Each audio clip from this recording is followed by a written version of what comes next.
just waiting for our last council member to arrive, then we'll get started.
I think we will get started. We have all of our committee members here. We do have one committee member who is not able to be with us tonight, so we're just at 4 voting members of city administration today. So I think this is our first in-person city administration, so forgive us for being rusty at how to do this in person, but here we are. Does anyone have any changes that need to be made to the agenda? Are we good? Okay, great. Denise provided fabulous minutes for us, as usual. Does someone want to move the minutes? Graham, is there a second? George? All those in favor of our June minutes? And that carries 4-0. Thank you. And so we are going to do public comment. We have several cards. Graham is going to be timing you. We do have ask you to keep to 3 minutes. We have new microphones now. So in order to hear you, you need to make sure that the button is pushed and the green light is on, so you'll be able to be heard by everyone. So the first speaker that I have is Faye Gugakis, and after Faye will be Carmel Rome. I can't really hear you, by the way, back there. I can't really hear you, by the way. Are these on? Doesn't sound like it. My green light is on. Maybe there's an audio problem entirely, Corinne. Can you guys hear that back there? What about this one? You can? Okay. Is my mic on? No. So it's not a Corinne problem. It sounds like the microphone. We knew it wasn't. I mean, Corinne is fine.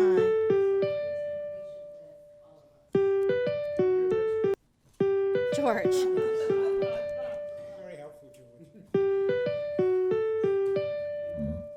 All right, well, you want to call Scott back and say maybe it's the sound system that's off? Can people hear me in the back?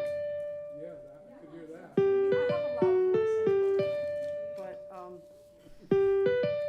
Go ahead. Graham will time you, and we'll do our best without microphones. We will all speak clearly and enunciate. Go ahead.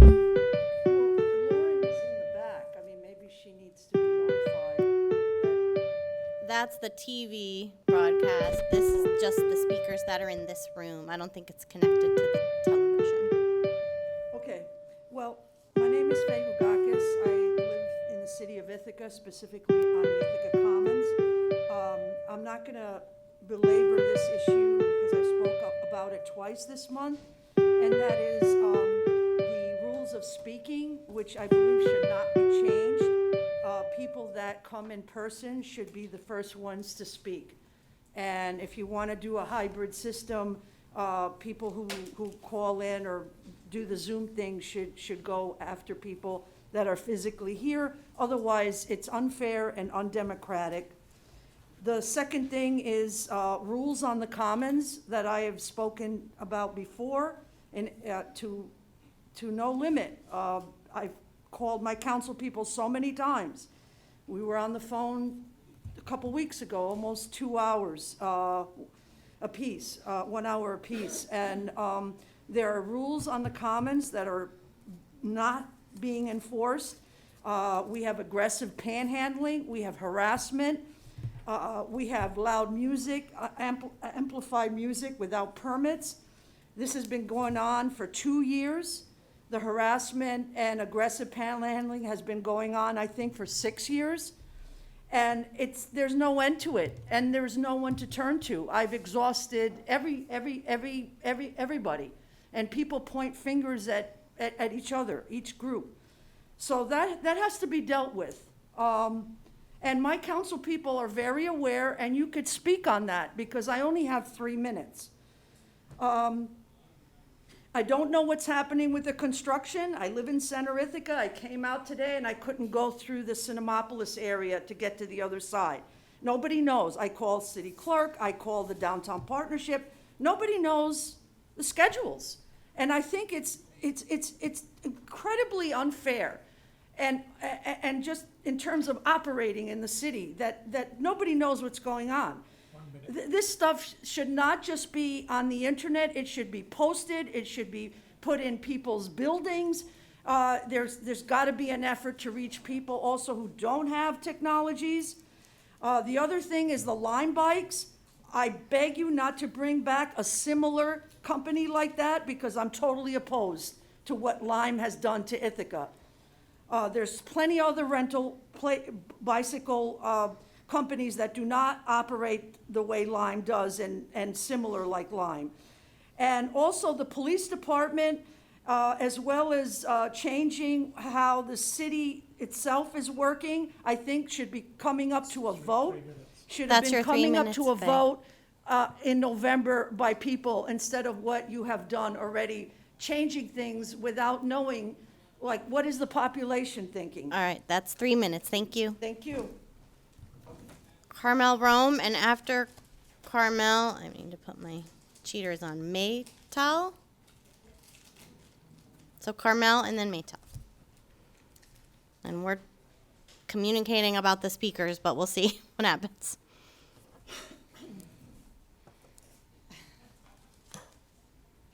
Hi, my name is Carmel Rome. I live in Ithaca for almost 15 years. Still raising 2 kids here. One is still in the school district.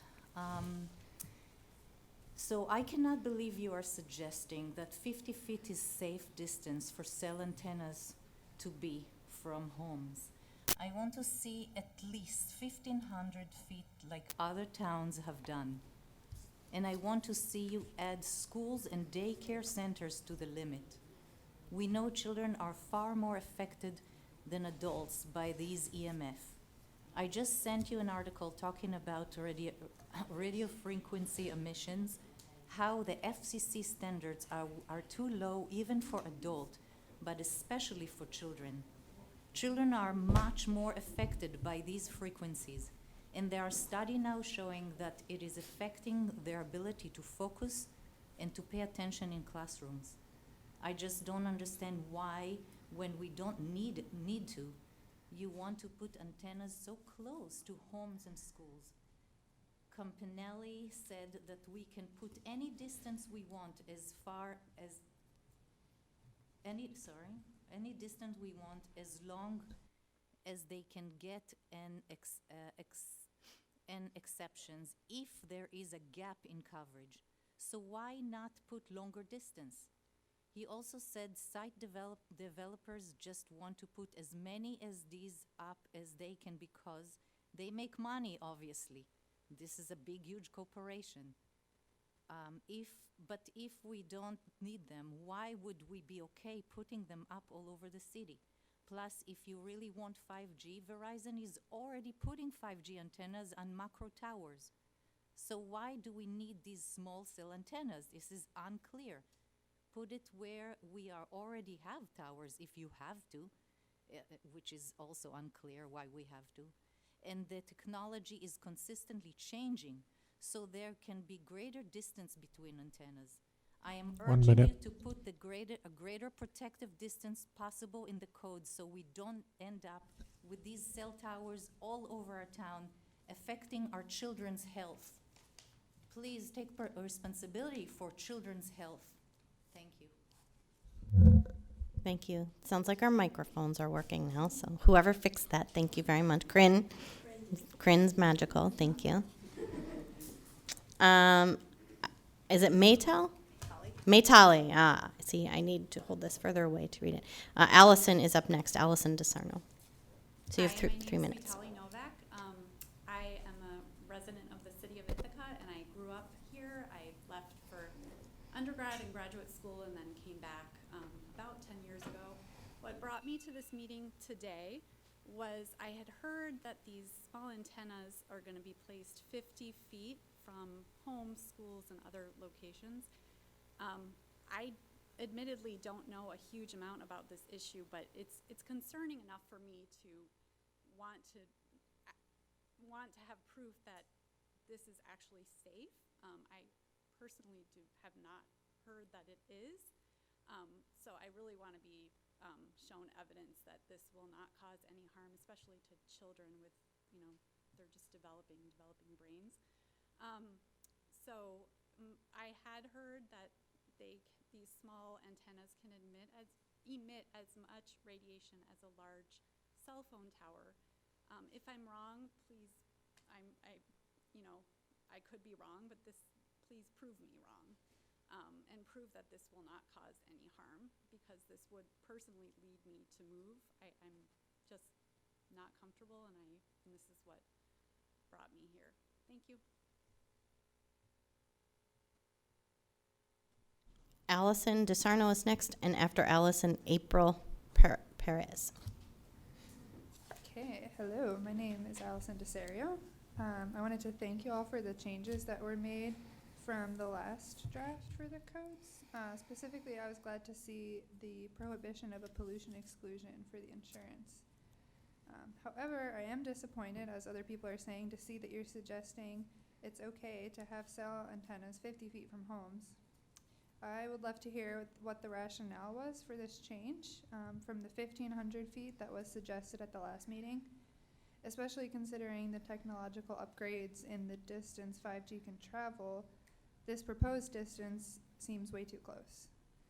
Also, the telecom companies should not be allowed to police themselves when it comes to radio frequency radiation inspections. This radiation testing should be done by the city and paid for by the telecom company. While the companies like to say that they are investing in our community, they are only here to make money. If they are making money off of our community, they can afford to pay for testing that will keep the people living here safe from radiation exposure. Lastly, Campanelli clearly stated that the bare minimum for establishing a significant gap in service should be both dropped calls and drive-by tests. He is the expert in advising communities on their rights in this matter, and I think we should be taking his advice. Thank you. Thank you. April, and then Irina.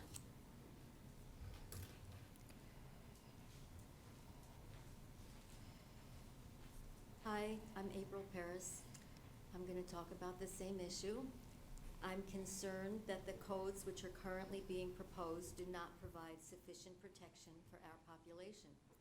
Why is it currently being proposed that cell antennas can be 50 feet from homes when the scientific studies say that such a close distance presents a hazard to the health of Ithacans, especially children? At the last meeting of this committee, I thought that the distance of 1,500 feet from homes had been the agreed upon distance. Also, this distance should be used for schools and daycare centers. Children should not be exposed to this radiation. In 2018, Verizon CEOs said they're designing networks to work at a 2,000-foot distance, so 1,500 feet is less than that.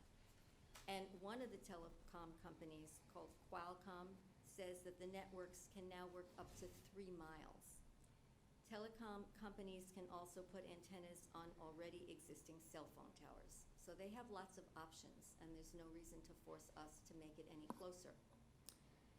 And the other point I wanted to bring up is that the companies cannot be trusted to test themselves in terms of the radiation emitted by these cell towers. The radiation levels should be tested by the city. The telecom companies have been known to lower the power levels before they do their testing. Thank you for listening. Thank you. Arena is next, and after Arena is Lisa Bertuzzi.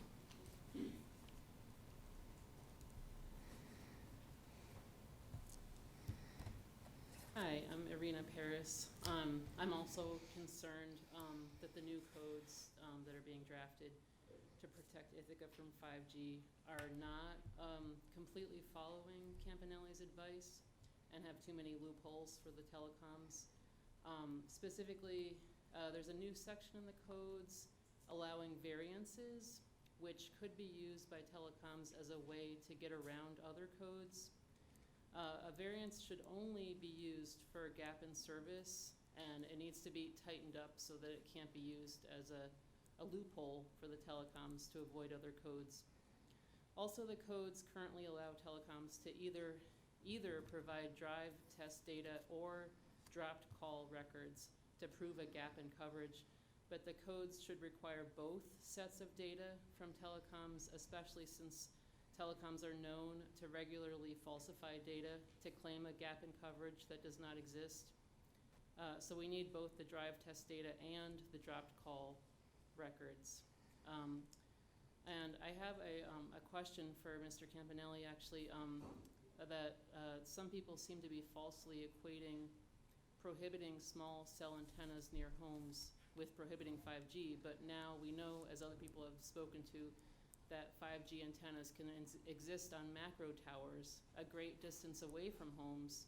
So if this is true, and as long as there's no gap in service, we can legally keep small cell antennas away from residences. And doing this way, having it on macro towers, does this effectively prohibit 5G, or is it just saying we don't want it right next to our homes? So we need to protect our city from telecoms, and I don't understand why we wouldn't adopt the strictest codes possible, like other cities and municipalities are doing. And there's no reason to allow the telecoms to trample over our city's rights. And I urge you to tighten up the codes like other cities have done. 5G is a dangerous, untested technology that our city does not need, and I appreciate your close attention to this. Thank you. Thank you. Lisa Bertuzzi, and after Lisa, Andrew Molnar.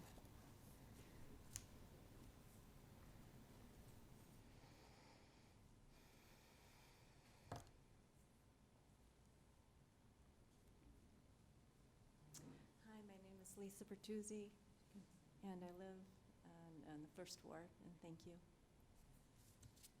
I appreciate some of the code changes that the staff made, especially the pollution exclusion clause. But I'm also disappointed, and I'm going to echo some of what the other speakers have said, that after you said you wanted antennas 1,500 feet from homes at the last meeting, you changed the code so that cell antennas can be 50 feet from homes. It's unbelievable to me that we in Ithaca would be okay with this. We know that these antennas, so close to residences, present a danger, especially to children. I worked with children, and this is very important to me. And we should add schools, both public and private, and daycare centers to this standard. I'm a registered nurse and infant care specialist, and this is probably the most important thing in all of the codes, given that the FDA safety guidelines are out of date. Cities such as Shelburne, Stockbridge, and Randolph, Massachusetts, Bedford, New Hampshire, and many others have adopted substantial distances. Ithaca should follow their lead, and the lead of other U.S. cities, stand proudly with them and increase the distance between antennas and schools and daycares to 1,500 feet. Set the bar high. There is no reason they need to be closer than that. It has long been common knowledge that the FCC, with its more than 25 years of outdated safety standards, ignores numerous submissions detailing injuries and rapidly growing illnesses from radio frequency radiation. Why would we as a community not adopt the safest and strictest standards where it concerns our precious children? And we have the power to increase the distance to 1,500 feet. And I urge you to consider this. It's also ridiculous to add antennas downtown in a residential area when we already have so much fiber already on the poles for people to connect to. 1 minute. Think of the extra energy that this will use and how this will look in our neighborhoods, not to mention home values declining. Also, in the same vein, I'd like to see the spacing between antennas to 1,500 feet. We really don't want hundreds of antennas littering our downtown. Again, using more energy. And for what? I'm still haven't heard any compelling reasons why we should put these in. Thank you very much. Thank you. Andrew Molnar is up next, and then Marie Molnar, and after Marie is Rebecca.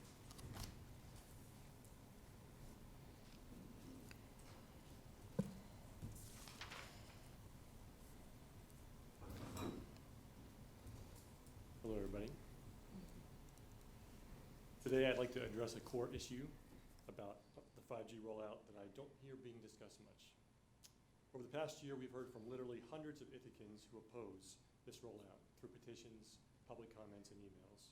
And yet, I've heard almost no one pushing for this installation, other than Verizon and maybe a couple of council members. That's because the existing cell services here are more than adequate for the vast majority of the population. So what problem is this new rollout solving? What major need is this fulfilling? Or are we just giving in to the empty hype of the telecom marketing machine, much as Americans did for decades with cigarettes? Well, the one thing that I have heard is that we need this since so many people only get internet from their phones. But there are several problems with this. As already stated, people today can get good internet on their phones throughout Ithaca. Secondly, the percentage of people using their phones as their primary internet is just 15%, and this number is decreasing, according to a Pew Research study released this spring. Many of those people who use their phones as their primary internet are more rural people, but the planned 5G rollouts will not reach these people. It will not bridge the digital divide. This is why more rural communities like Dryden are turning to fiber. Recently, I was actually out on in rural Wisconsin, doing some consulting for a retreat center. And while I was there, they were actually installing fiber, even though they were miles away from the closest town. Another problem with using phones as internet is that the average internet speed of a phone is much lower than what broadband such as fiber can bring, even with new 5G technology. In fact, the new goal for broadband being considered by the Biden administration is a minimum 100 megabits per second, and 5G barely averages half of that. One last problem with relying on 5G. 1 minute. As a council member recently noted, we live in an age where technologies are changing at mind-boggling speeds. 6G is already being designed, and even though I don't like it, there are plans to use satellites to beam wireless signals. So why would we litter our beautiful downtown with antennas that may very well be obsolete in a very short time? Telecoms have dumped billions into slick ads to convince us of a need that we do not have. But these companies are not public utilities. They are private companies out to maximize their profits, not maximize our community well-being. We don't have to give in to them. The opposition you've heard from many of your citizens is but a sample of negativity in Ithaca about this. You, as council members, represent these citizens, not corporations or your personal desires. You've heard loudly and clearly where the community is on this. The question is now, will you act appropriately? Thank you.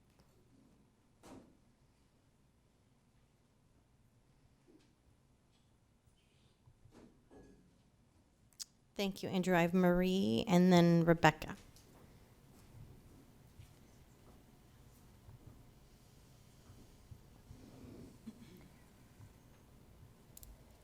Good evening. It's good to see you guys in person as opposed to on Zoom. I too was surprised to see the changes from last meeting draft codes to this meeting. And so I'm curious to hear the rationale, what happened sort of behind the scenes, to know a little bit more about that. Particularly as others have said, and I don't have to reiterate the whole thing, it was a bit shocking to see that at the last meeting it was proposed that we had 1,500 feet between antennas and residences, and somehow in there it got changed to 50. In fact, I actually thought it was a typo when I read it. Our suggestion of 1,500 feet was based on data. It was based on the New Hampshire Commission on 5G that lists 17 studies showing that safe setbacks should be 500 meters, which is actually 1,640 feet. But for those of you who are risk averse, we also wanted to show the precedent of cities who have already set 1,500 setbacks, 1,500 feet setbacks without issue. So I just want to hear your rationale and scientific basis for coming up with the 50 feet. What was behind that, because it was a big shift. The appeals in the variance section was actually the most challenging for me, and I might be totally wrong. I'm not a lawyer. I might be misreading it, but when I read it, it essentially sounds like these are our codes, but they're all essentially negotiable. So again, not being privy to the behind-the-scenes conversation, my most generous guess is that this clause was an attempt to reconcile what I see as three somewhat competing parameters regarding these codes. One is that we all want to avoid legal conflicts. I think we're on the same page with that. Two, there are many ethicans who don't want 5G, period, and there are many who basically don't want it anywhere near their homes. And then three, there are people who don't want to prohibit or effectively prohibit 5G. And so those three all are a little bit entangled in this, and maybe that variance clause was an attempt to address that. But I do think there's a legal way that we can carefully navigate between these. So rather than a blanket clause of appeals and variances, I'd like to propose the opposite, that appeals and variances are only allowed in specific cases. And this is trying to thread the needle here, looking at all the needs and all the preferences of people here. And so this is what I propose. Keep the 1,500 feet setbacks in place, but we allow a variance on the setback distance only in order to fill a gap in service, which is legal. And then second, we allow applicants to appeal the gap in service code, but only for co-locations on existing towers that meet the setback distances. This is a way I see we can take a stand for constituents, the biggest concerns that most people have, while ensuring that the code does not effectively prohibit 5G. Also, there's lots of other ways that we can have 5G here and not effectively prohibit, and still not have this densification of small cell antennas in the downtown area. So, one of the interesting things I came across is that even the CFO of Crown Castle, which is basically a tower small cell siting company, has said that towers, not small cells, are the most efficient way to deploy spectrum and cover a larger area. And so I know that being mindful of our energy and power usage is important to us. So I'm trying to thread the needle here, but mostly I want to see codes that prioritize citizen safety over the applicant's needs and preferences. Great, thank you. That was your 3 minutes. Rebecca Holland is the last speaker for this evening.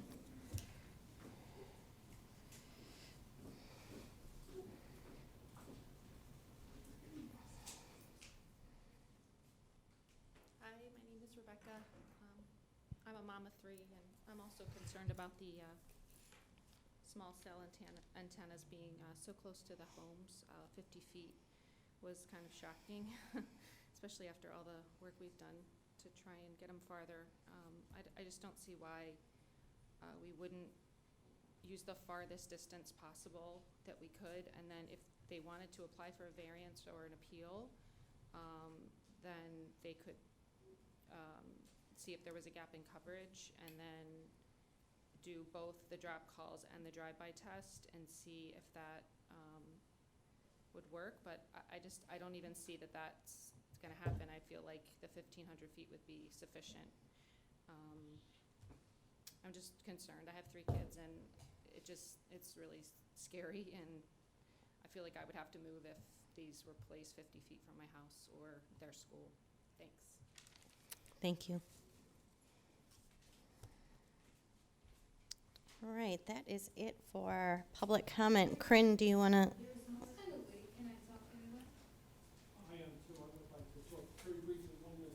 Can you fill out a card, and we'll have you do that. Corinne, do you want to go ahead and try and get our technology working there? So. Yep.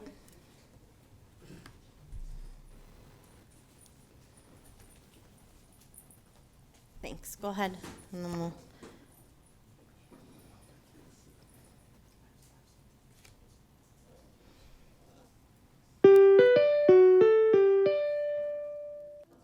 Go right ahead.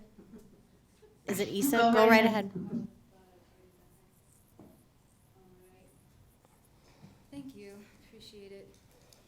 I am talking about 5G as well. Could you tell us who you are, please? My name's Issa.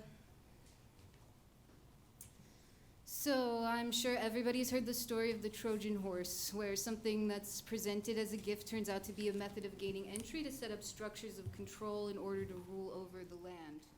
Yes? Surely we're all also aware history repeats itself.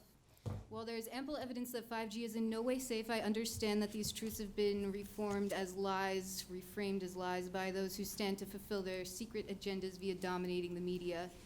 If one were to believe the baseless claims of the Audubon Society, which is funded by Monsanto, one would also presumably be coming from a place of believing that Monsanto has any worthy, valuable, or relevant offerings for humanity, which ergo would point to the glaring reality that either one is clueless to the wicked intent of that corporation, or could it be is even funded by that corporation or related entities to represent their useless and demonic objectives? Hate to think. Regardless, the carelessness with which this rollout is being executed calls into question the competence of this council. Forgive me, I don't know who is in the way. But it absolutely does, and any who are involved. While 50 feet of distance between the antennas is a small step up from 8, it's astounding anybody could consider that progress. One's purpose in participating in government should be to act in service to the people you represent, but it is increasingly apparent that this is of low priority here. Correct me if I'm wrong. The goal of the telecom companies is absolutely apparent. They seek to grow their profits, not to be of service to the world. There are already billion-dollar private companies which are basically completely unregulated. In fact, the radiation levels measured in proximity to 5G towers exceed FCC regulations for safe levels by times thousands. Everybody in support of it has either been bought off or is I'll just skip that. I was angry. It was essentially impossible for the FCC to backtrack on their regulations, if you think about it, because radiation isn't getting any safer, so they're just being steamrolled by private interests. If the antennas can communicate at greater distance, what's the logic in placing them so close? It's unnecessary, wasteful, ugly, redundant, and arrogant to gamble with innocent lives for faster internet. The 1996 TCA, the law, gives local communities the right to regulate cell antennas, and yet, as far as I'm aware, the council is choosing to indulge in arbitrary choices. This is not an advancement worthy of exaltation, and you will not be forgotten when lives are damaged by irresponsible inaction and this apparent ignorance of the cellular manipulation caused by radiation. The karma will not forget you, above all. Mr. Campanelli made clear that the telecom companies regularly falsify data to show a coverage gap. He said that dropped call data and drive test data is the minimum we should ask for. Also, the radiation testing should obviously be done at random and done by the city, not the telecom company. The well-being of the community is our responsibility as intelligent and empathetic beings, not by a private criminal corporation who cannot care less about our health and well-being. And that's your 3 minutes. If it may get in the way of profits. Thank you so much. Yep. Joe Marshall, and then we'll have to go to our guest speaker here. I live out in the Teaberg farm country, and on the way here I passed by Rachel Carson Way. And I said a little prayer for Rachel because I owe my life to her, because when I was a young man and read about her work, I was convinced that it's poison that causes most of our health problems, not germs and not bugs and that kind of thing. And when I got 40 years old and struggling with bad health for many years, I found out about fasting and natural hygiene. And twice I fasted with doctors for 30 days, no food, just distilled water, and saw amazing cures happening. My body had been covered with boils for 20 years, and they all disappeared. Warts disappeared. Athlete's foot I had for 25 years disappeared. Arthritis in my thumbs disappeared. In just one 18-day fast. That was my first one. I fasted several times since.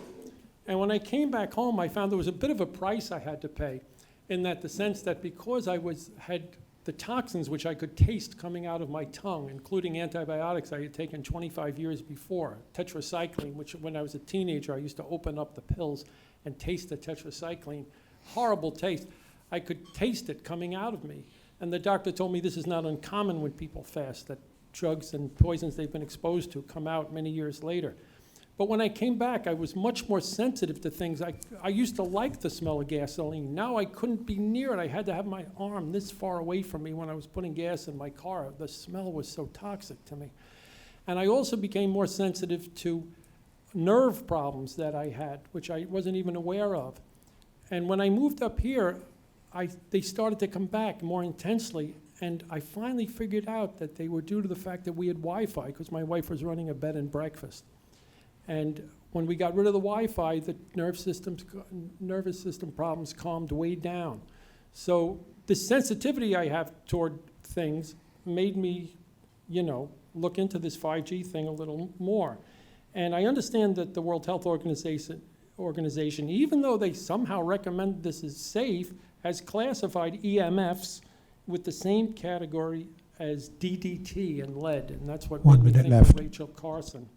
And so the World Health Organization IARC director recommends taking measures to reduce exposures until long-term research is done.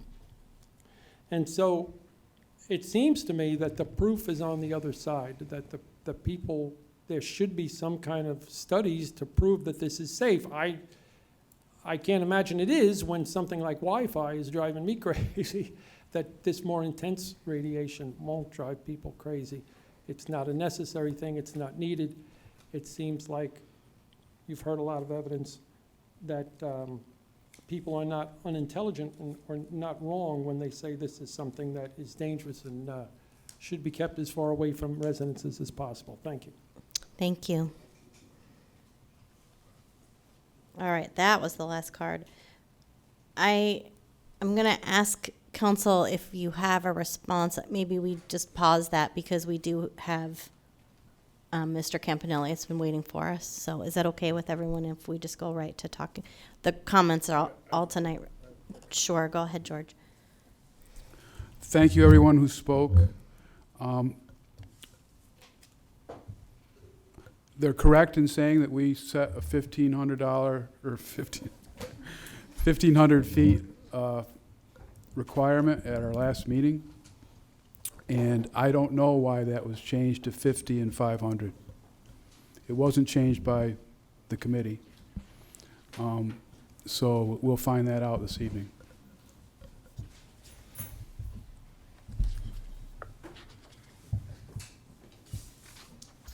All right. I just relocated so we could all see the screen here. Can you see all right?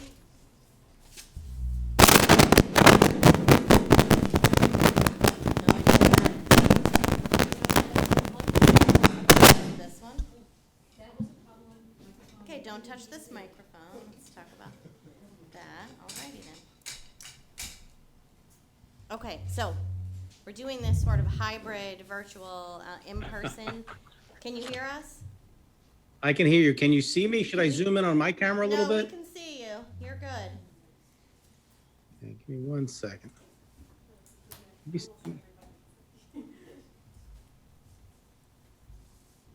that help? Oh, we are good. Yeah, you're good. Okay. We've got you on the big screen. Ooh, I feel important now. All right, so I think what we're gonna do, I don't know if, I know we did have a few questions submitted from council. I know George had a few. Do you want me to just do your questions first, or should we just open the floor? Or Ari, do you wanna say anything first? Ari or Corinne, do you wanna? No, I mean, Andrew Capnelli's here to Okay, great. So the first questions that we had come in, oh, and I can't touch this microphone, had come in, these are from George, are there current mainstream medical studies that delve into the health hazards or lack thereof of human exposure to radiation stemming from 5G waves and infrastructure?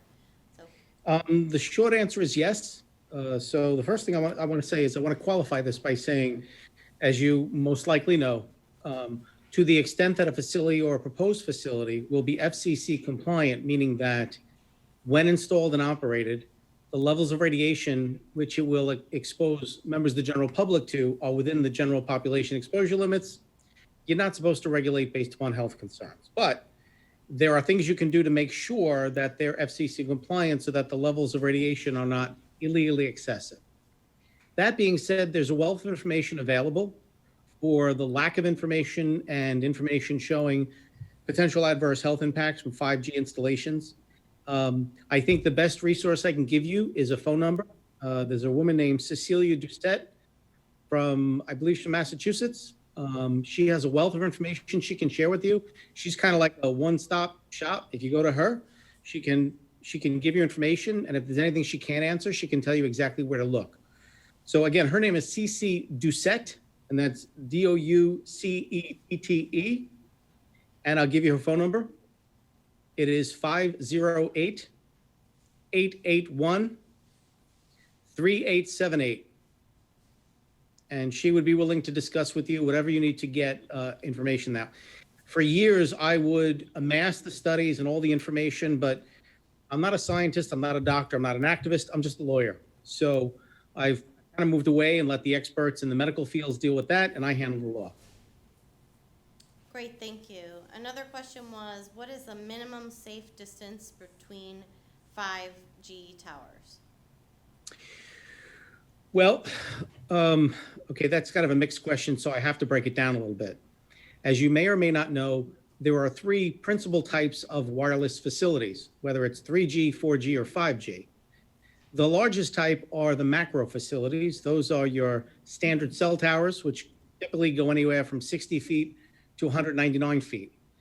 They have the most significant power output. They are far and away the most powerful. A good rule of thumb for cell towers, as far as minimum safe distance, I will tell you other countries typically ban them from within 1,500 feet of a schoolyard, or in their case, it's meters. But a good rule of thumb is you want to keep them 1,500 feet away from places where you'd want to protect people. Now, when I say protect people, there are multiple types of dangers associated with wireless facilities.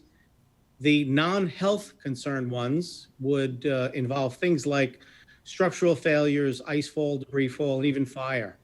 And the average person wouldn't think that cell towers go on fire, but when I used to do the research, at least once a month, one of these things would go up in flames and lay over in a flaming heap.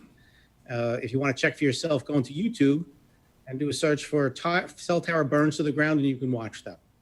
So just as a general rule, a 1,500-foot setback is fine if you want to keep them away from schools or perhaps residences, that's fine. If it's going to be less than that, you want to keep an eye on a sufficient safe zone around the tower. You want to make sure a tower is sufficiently set back so that, God forbid, there was a structural failure or ice fall or debris fall, no one would be within the zone of danger. There's a great image to look up on Google. Just do a search for Oswego cell tower crushes fire chief's vehicle. And you'll see color photographs of a 150-foot tower that went from being 150 foot tall to 165 feet long in less than 3 seconds and crushed the fire chief's vehicle in the meantime. So if you're worried about potential health, even though you're not supposed to regulate on health, many governments say 1,500 feet is fine. If you're talking about setbacks for your zoning districts, I would recommend 110% of the height of the tower, which of course would protect against structural failures, ice fall, debris fall, and hopefully fire. The second and third types of facilities are small cells. They, like macro towers, operate independently. Typically, they have a lower power output and they're installed at lower elevations. So they will install these on poles from 30 to 60 feet tall. Very often, they'll try to put them on pre-existing utility poles. But again, those operate independently. Those setbacks can be less significant. The biggest problem with those within the context of the 5G rollout is that wireless carriers and site developers are going in and installing these things right in front of people's front doors, 8 feet from someone's bedroom window, and even on front lawns under a claim of an easement. So the setback for those would really depend upon your districts and what's allowed in what district. But at a minimum, you should enable property owners to be placed on notice of a potential installation and be afforded an opportunity to oppose the installation if it would be installed in close proximity to their home. I typically recommend to local governments that if a site developer or carrier wants to install a small cell, that a property owners within 200 feet at least get advance notice and be afforded an opportunity to be heard, raise any potential objections they might have. The third category are the distributed antenna systems. And by the way, the vast majority of facilities going in the 5G rollout are DOS systems and small cells. DOS stands for Distributed Antenna System. Unlike the other two, DOS nodes cannot operate independently. One installation involves multiple nodes which work together. So one system may have anywhere from 8 to 43 nodes, and they might go into a residential neighborhood and seek to put them every 300 feet. Once again, these are the most problematic in terms of people waking up or coming home from work and finding one of these on their front lawn, outside their bedroom window, things like that. So the distance you would want depends upon the type of facility that the applicant seeks to install. The applicant what? Seeks to install. Seeks to install. And then the last question that we had submitted in advance was infrastructure setbacks from homes, schools, and public buildings. What do you recommend? I think you just talked about that in your last answer, right? Yeah, to the extent you're capable, many governments want to set a setback of 1,500 feet. Now, in some jurisdictions, that would wipe out almost entire towns. They wouldn't have any place to put them. Any setback requirement is acceptable so long as an applicant can seek relief. You may have many types of limitations, height limitations, setback limitations, or ordinary zoning applications. And typically, under every zoning code across the United States, the code allows applicants to seek relief by obtaining a variance. So you can set any reasonable setback requirement you want, so long as there is some provision in the code that enables an applicant to seek relief if they prove that they can't meet that setback requirement. If, for example, they say, okay, your setback is 110% of the height of the tower, we can only have a setback of 30 feet because it has to go here because we have a significant gap in personal wireless services, and this is the only place we can put a tower to remedy the gap. Now, those specific issues are addressed elsewhere in the draft of your revised code provision. Thank you. Those were all of the questions that we had submitted ahead of time, but I will also just open the floor to any council members that want to ask anything additional. Go ahead, George. I'm sorry, I listened carefully, but I'm still confused about how close a distributing antenna system could be to a residence and be safe. And the same with small cell facilities. Okay, that's a good question. So let me teach you a little bit about the distributed antenna systems. They are far and away the most common type of facility being installed by the hundreds of thousands in the context of the 5G rollout. The worst parts of these installations is the vast majority are being installed not by wireless carriers like Verizon or Sprint or T-Mobile. They're being installed by site developers. These are companies that don't actually provide any personal wireless services.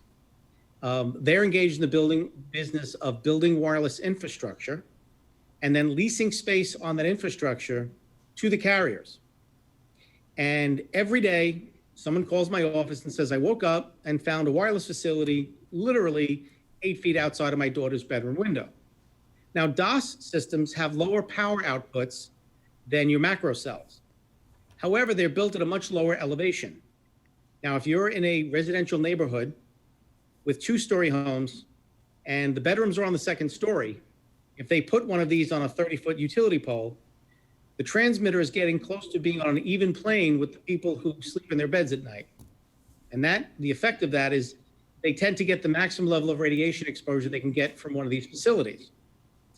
So for starters, most local governments who are sophisticated and apply their code to protect their residents, they require notice to the homeowners before they go in, and they afford the homeowners an opportunity to challenge the granting of any permit to build that facility, most often based upon things like adverse aesthetic impacts and reduction in property values. Because if they put one of these things 10 feet from your window, or literally right in front of your front door, both of which I've seen happen, it's going to reduce your property values. And in 99% of the cases, it's not necessary to put them there. The other problem with them is, and you talked about safety, the FCC has determined what it considers to be the safe levels of radiation that these things can emit. They adopted a set of standards which are called the general population exposure limits. It's the maximum level of radiation they're allowed to expose members of the general public. The problem is the limits are not actually enforced.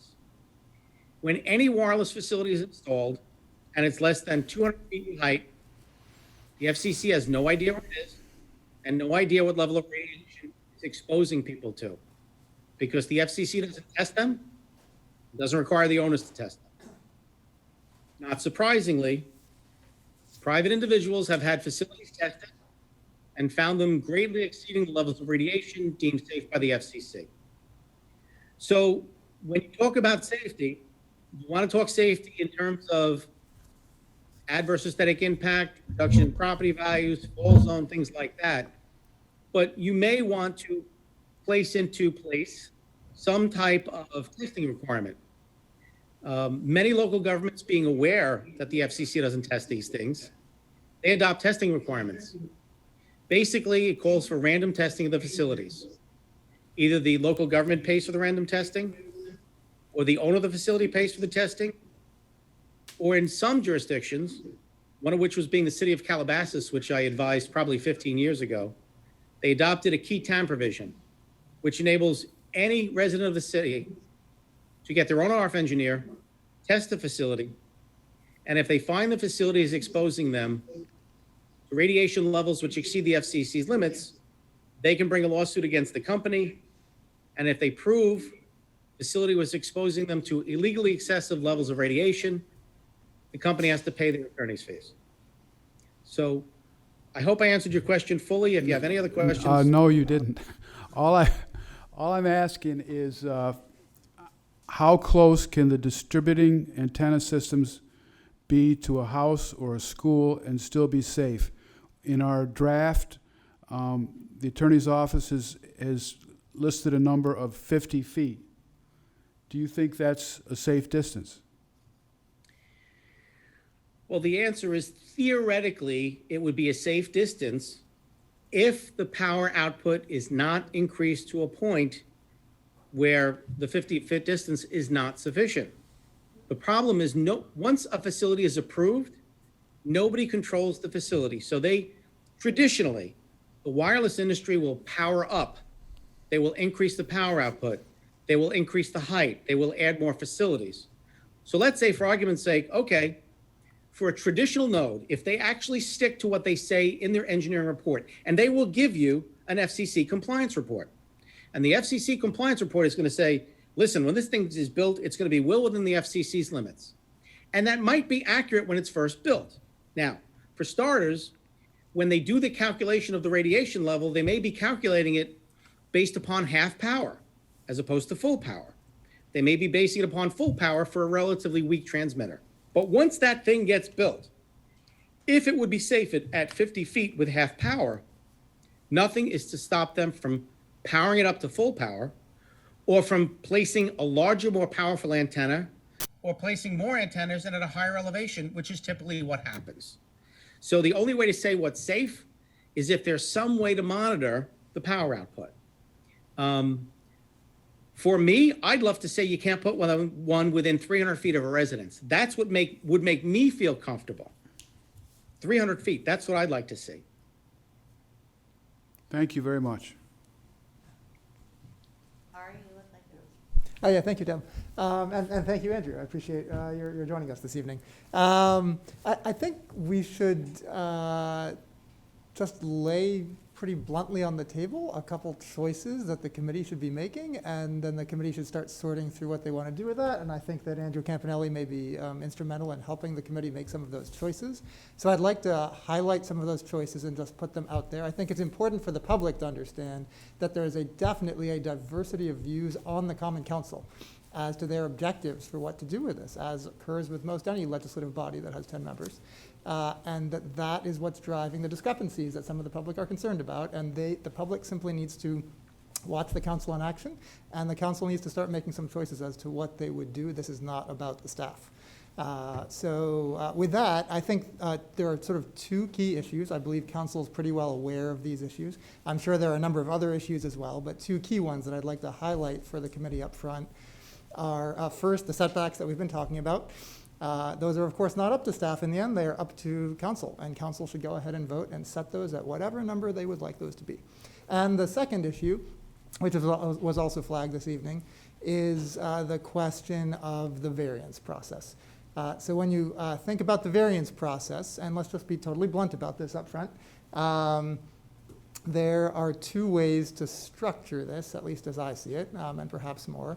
One is to, as a number of the speakers this evening would like to have it, to require that no 5G installation can be installed unless an applicant first shows a gap in cell coverage, not 5G coverage, but cell coverage that justifies that installation. And that absent satisfying that standard, there simply would not be a 5G installation in the vast majority of instances.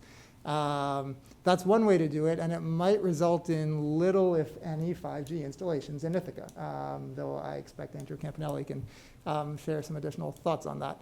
Another approach is to set a variety of other criteria, including setbacks from residences, distances between poles, areas where new poles are not allowed, all the other things that were in the design guidelines that the city brought forward long ago. Decide and then instruct that applicants must meet all of those other criteria. And if they do, then they don't have to show a gap in coverage. In other words, if they're installing a 5G installation that the city wants, and I hear a lot of public saying, we don't want 5G, that is entirely up to the Common Council, not up to me. But if they do, then one approach would be to say, okay, if this is a 5G installation that we want, and I'm going to put that word in quotes, I realize lots of people don't want 5G, that's fine, I'm not expressing any view on that, then the gap in cell coverage, not 5G coverage, but cell coverage would not need to be established. And in contrast, if the design guidelines were not met and the application were therefore denied, then the variance process could kick in and say, and the applicant could say, but look, there's a gap in coverage, gap in cell coverage, you have to let me do it. And then you'd come in and do it. That's the alternative approach. It's a very different approach, and I think council needs to start to actually decide which way they want to go on this. Because staff have done everything they can to try to navigate the variety of views that we've heard from council on these subjects, and council needs to make some decisions. And I'll add, Andrew, if you have any particular initial gloss from a legal angle on the issues that I just, obviously you already just spoke to the setbacks, so I don't think you need to speak any further to that. But on the variance front, if you, or of course, Corinne, if you'd like to speak to anything, have anything further that you'd like to sort of put in council's ears before they start weighing in on that, on their choice of approach, we'd be interested to hear, I suspect. I'm sorry, I missed the first part of the question. Oh, I apologize. That's okay. Can others hear me okay?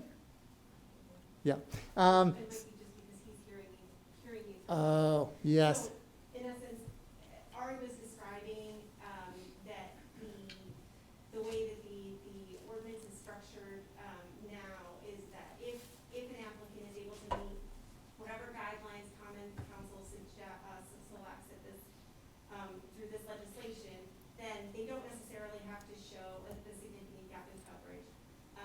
But if they seek any kind of variance or they are seeking to appeal any of those guidelines, then they have to go to our Board of Zoning Appeals and show significant gap in coverage in order to establish entitlement to the variance that they're seeking.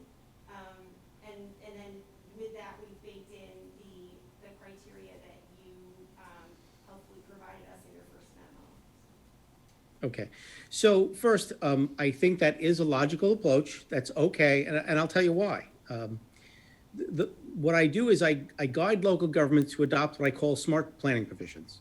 Smart planning provisions are designed to achieve three objectives. They're designed to enable carriers to provide wireless coverage. Let's face it, everybody loves their smartphone, everyone loves their iPad, and in the current state of technology, you need wireless towers or facilities to enable people to use it. That's fine. But at the same time, you want to minimize the number of facilities you need to build to provide that coverage.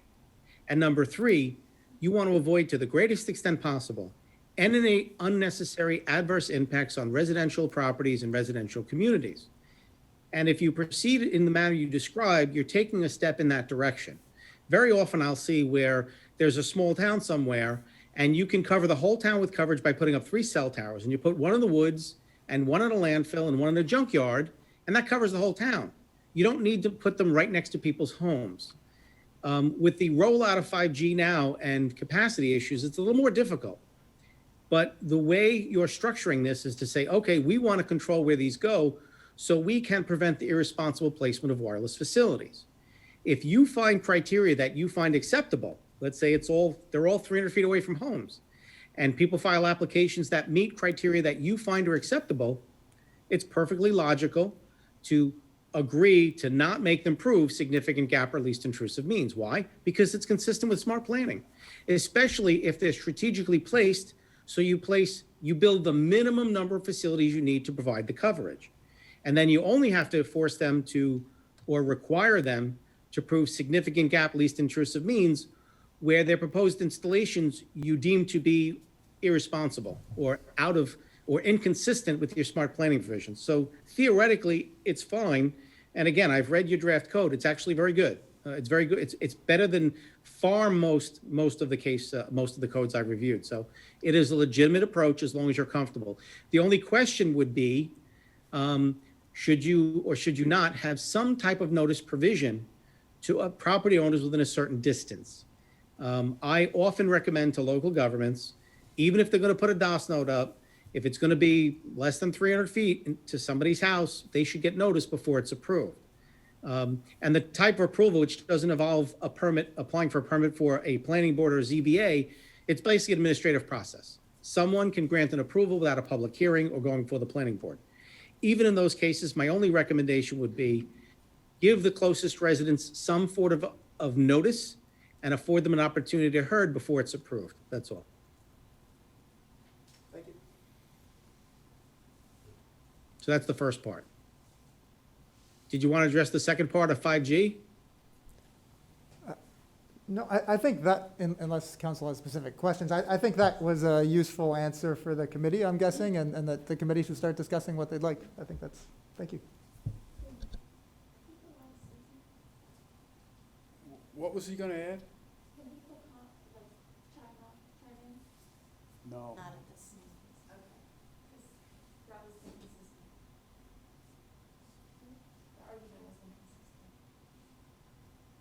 So is there any other questions for Mr. Campanella? He sounded like he was going to continue, but go ahead, Doc. Well, now, if he does have something else, He's here. If he's got something else to say, I'd like to hear it. So, Andrew, thank you for your comments there. So, you've seen our current version. Is there a need? I mean, you mentioned these different kind of systems there, including the distributed antenna system. Do you think we need to get more specific about these different types of installations, or can we cover it with the approach that we're taking right now, which I think you gave us a very good summary of what we're trying to do, at least from my perspective, which is, as you say, we can't prohibit 5G, but we can make it, we can have legislation that minimizes the impact. And I think there's been some misunderstanding. I mean, I appreciate the public's comments, but some of the changes between the two versions have perhaps been misunderstood, and we can talk about those. For instance, the setback, I mean, I think we've increased that from 8 feet to 50 feet in terms of the measurements. As it's drafted, it actually would cover 5G installations. Okay. The thing about 5G is that the technology travels the shortest distance. So these facilities would have to be installed closer together. Now, 5G is not actually necessary. If you've got 4G, then the company has personal wireless services. The fact that they want something doesn't mean they're automatically entitled to it. So I've heard site developers say they want to go into neighborhoods and put them no farther than every 300 feet in a residential neighborhood.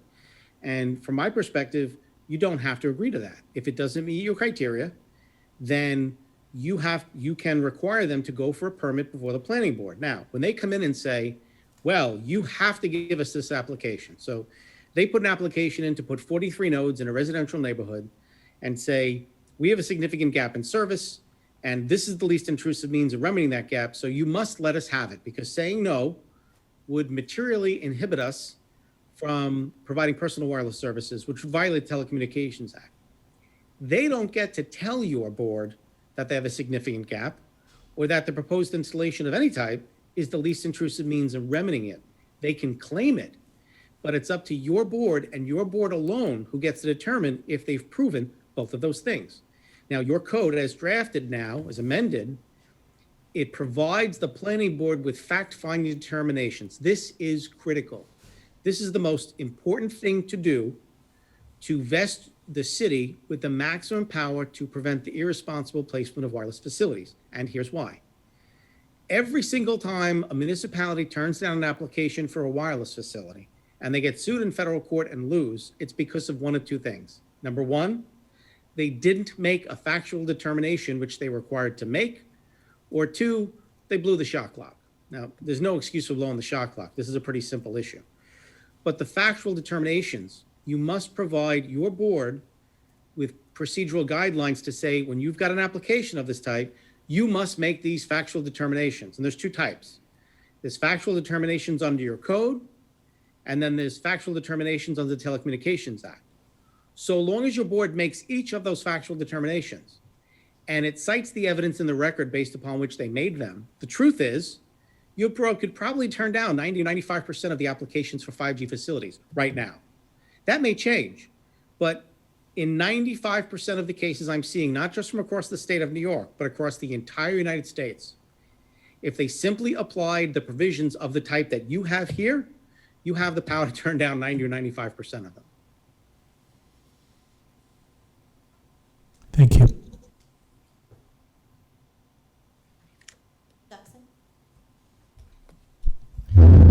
I think I'm largely agnostic to the two options that Ari laid out, but the crux of my concern is the gap in coverage standard. So drop calls seems to me an antiquated measure that does not reflect the way most people use their phones these days. So I'm curious if you have or have any recommendations for setting gap in coverage standards that relate to minimum data transfer speeds or capacity Sure. for a certain number of users. Okay, so there are two types of deficiencies which necessitate the installation of a new wireless facility. The first is when there's a physical gap in coverage, and more specifically, a significant gap in coverage. Basically, a significant gap in coverage is most often evidenced by an area where you don't have coverage, meaning if you are in this physical area, you cannot initiate, maintain, and conclude a cell phone call without failure. Or if you drive through it, you may be on the phone, and you drive through it and the phone drops. The call drops, the call fails, okay? That's where you have a physical gap in coverage. Now, under the Telecommunications Act, as it's been interpreted by federal courts since 1998, an effective prohibition of wireless services occurs, meaning that a local government violates a site developer and applicant's right to provide wireless coverage if they file an application for a wireless facility and it gets denied, if they have proven two things. Number one, there's a significant gap in personal wireless services. And number two, their proposed installation is the least intrusive means of remedying that gap. Now, how does a sophisticated government ascertain whether there's a given coverage? For years, the answer was getting hard data. Now, for a gap in service, what they would do for years is to do a drive test. They would get a recording device, they attach it to a telephone, and they drive through the area where they claim there's a gap in coverage. That recording device on a 2-hour drive will record the actual signal strength every few milliseconds. So on a 2-hour drive, you might get several 100,000 recordings. Those recordings, if you get the actual data, will show you the actual signal strength. And you'll know where the signal strength is strong enough to maintain a call and where it is not. The most important part is the data will show you three things. Number one, the existence or absence of gaps. Number two, where they are. And number three, where their geographic boundaries are. If and only if you get that data, will you then be placed in a position to know if the place they want to put the tower makes sense. Because if there are gaps, and I'm not saying you have perfect coverage in the city of Ithaca, but if there are gaps, you want to make sure that whatever tower they put up is going to remedy the gaps. Because if it only covers half the gap, they're coming back 6 months for another tower. So you want to see hard data. The biggest problem is that when it's a site developer, they don't care about picking the least intrusive spot. They care about finding the cheapest spot. So they will find a location where they want to put it because it's the cheapest spot. Then they will reverse engineer propagation maps to make it look like it has to go there. Now, how do they do that? They will take whatever data they have and use software, propagation modeling software, like an ATOL.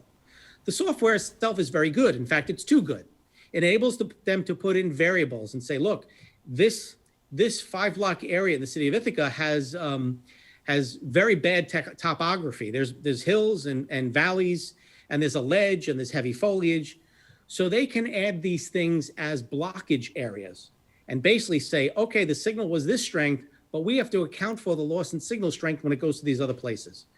So they will manipulate the actual data to show whatever they want it to show, no matter how accurate or more accurately, how inaccurate it is. They'll show you a map which has no probative value. So what you want to do is, if someone claims to have a significant gap, you want them to do a drive test and to provide the actual hard data, not a manipulated map which has no probative value. It's gotten so bad that even in August of last year, the FCC itself says, we don't want these propagation maps alone anymore. You want to give us a propagation map, you wireless companies, you have to give us drive test data as well. That way they can't, shall we say, manipulate the boards. And I will tell you right now, in 95% of the applications I've seen for permits, 95% of the applications contain false information. 95% of them. Now, the other type of deficiency is a capacity deficiency. This occurs where you've got plenty of coverage. The whole city is covered, but the system is maxed out so that at peak times, when you've got bumper-to-bumper traffic, the system can't handle the volume. And when that exists, you get dropped calls, even though there's coverage in the area. Now, if they come in and they say, we need this for a capacity issue, once again, you can ask for hard data, and it's extremely easy. Every carrier has denial of service records and drop call records. If they say we have a capacity deficiency on Smith Street, any carrier can go to their computer, punch in a few keystrokes, and give you a list of all drop calls for any geographic area for any chronological period in time. So you can say, show me every dropped call for the month of March on Smith Street, and they can give it to you. I would ask for probative data. If and only if you get that data, would the planning board then be in a position to determine if they've proven they have a significant gap or a capacity deficiency? If you don't get the data and don't even know how to ask for it, you're throwing your planning board to the wolves, because any decision they make can be easily challenged in court, easily. But so you're still talking about two measures, signal strength and drop calls. And what I'm saying is that they are not relevant to the data download speed or upload speed that a data user would get on their phone. And so I'm asking more of if we decided to set a different standard for a gap in coverage, what advice would you give our staff for creating the language for setting if like you minimum wanted to data try speed? to set a different standard, it's nearly impossible to ascertain if they're giving you honest data. That's the problem. I've seen local governments say, we want to limit the power output of these facilities. Well, how would you enforce it? You're never going to know if they're exceeding the power limits. If you want to talk about data download speed, they can provide an expert report to say anything they want. So it'll come back to the fact that site developers right now in the 5G rollout, they want to build as many facilities they can anywhere that is cheap. And if you try to set different standards, which I applaud the concern you have and how you're trying to take a logical approach to this, the problem is, how would you be able to ascertain? How would your planning board be able to ascertain if whatever data or reports they give you on download speed is accurate? And the answer is you can't. That's the problem. Thank you. So, Andrew, I have a follow-up on that, because in the current code, as I understand it, and Ari can correct me, but we have required testing 30 days after installation and annual testing, and certainly my thought is that we would perhaps put together a list of independent contractors or testing experts that could give us the results, and presumably we could also find independent people that could give us, as part of the variance process, if they needed to give us third-party results. Is that something that other communities have done? Are there independent testing companies or individuals out there that we could perhaps put together a list of approved measurement specialists? I don't know if you could find a list. I will tell you, many of the good RF engineers obviously work for the wireless industry, but you can find RF engineers who will do the testing. And I always recommend getting an RF engineer as opposed to a town employee because they know how to conduct the tests. They're actually not that expensive. I mean, I've seen them as cheap as $400. They know how to prepare a report to show that the signal strengths were not taken as a snapshot. They were averaged over a period of time, which is the proper way to test. In the report, they'll describe the type of equipment they've used, and how the equipment was calibrated, and they'll prepare a report that has credibility. It's a little harder to do now because in the 5G realm, there are far fewer testers. It's much easier to find someone to test 3G or 4G, but they're out there and the demand for them is growing. So I think as more and more college graduates come out and they're familiar with this stuff, you will find the number of available testers to probably increase dramatically over the next 3 or 4 years. Thank you.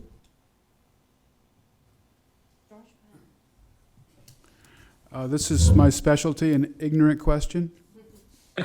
Those are my favorite.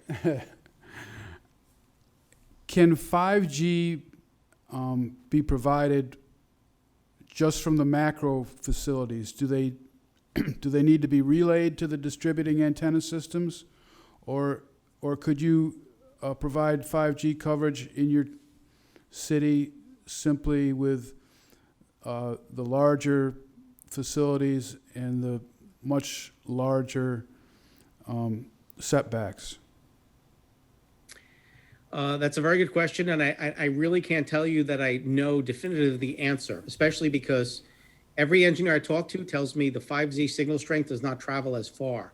And far and away, the vast majority of 5G facilities are nodes and small cells. Now, I don't know if that's solely because it's the site developers who want as many facilities as possible, or perhaps because you've already got most of the easiest sites for cell towers already taken by 4G towers.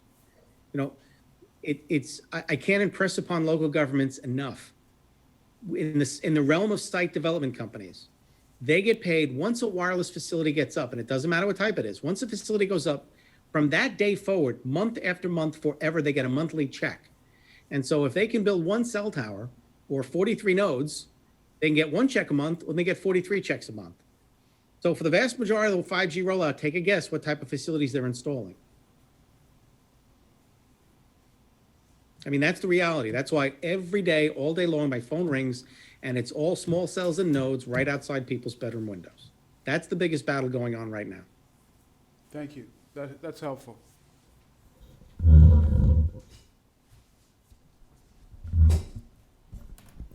Thank you very much. I wanted to go back to something you said and make sure that I understand what you said. You indicated that it would be helpful to have a requirement for a notice of installation so that a resident would be informed of an installation going in near their home. But then I thought you said that if a company meets our stated city guidelines, then there would be no variance request going to the BZA. I'm trying to figure out what questions is it possible for a resident to ask? Where do they have a right, especially if a carrier is meeting the stated guidelines? Okay, well, it depends upon where the person's home is situated in terms of a public right-of-way. I've seen cell towers installed literally on people's front lawns. And I'm not talking about 6 inches onto a front lawn. I had a case in Mount Sinai, New York, where a site developer put a cell tower 16 feet onto someone's front lawn. And their claim of right to do so was because there was a public right-of-way across their front lawn. So the site developers like to portray themselves as public utilities and claim rights not only on public rights of way, but also on easements. And very often they'll say, okay, you can put them in rights of way, which includes utility easements. And sometimes someone's house is situated so closely to a street that if they put it on a utility pole, it just so happens that it's actually on their side lawn, or again, ridiculously close to their window.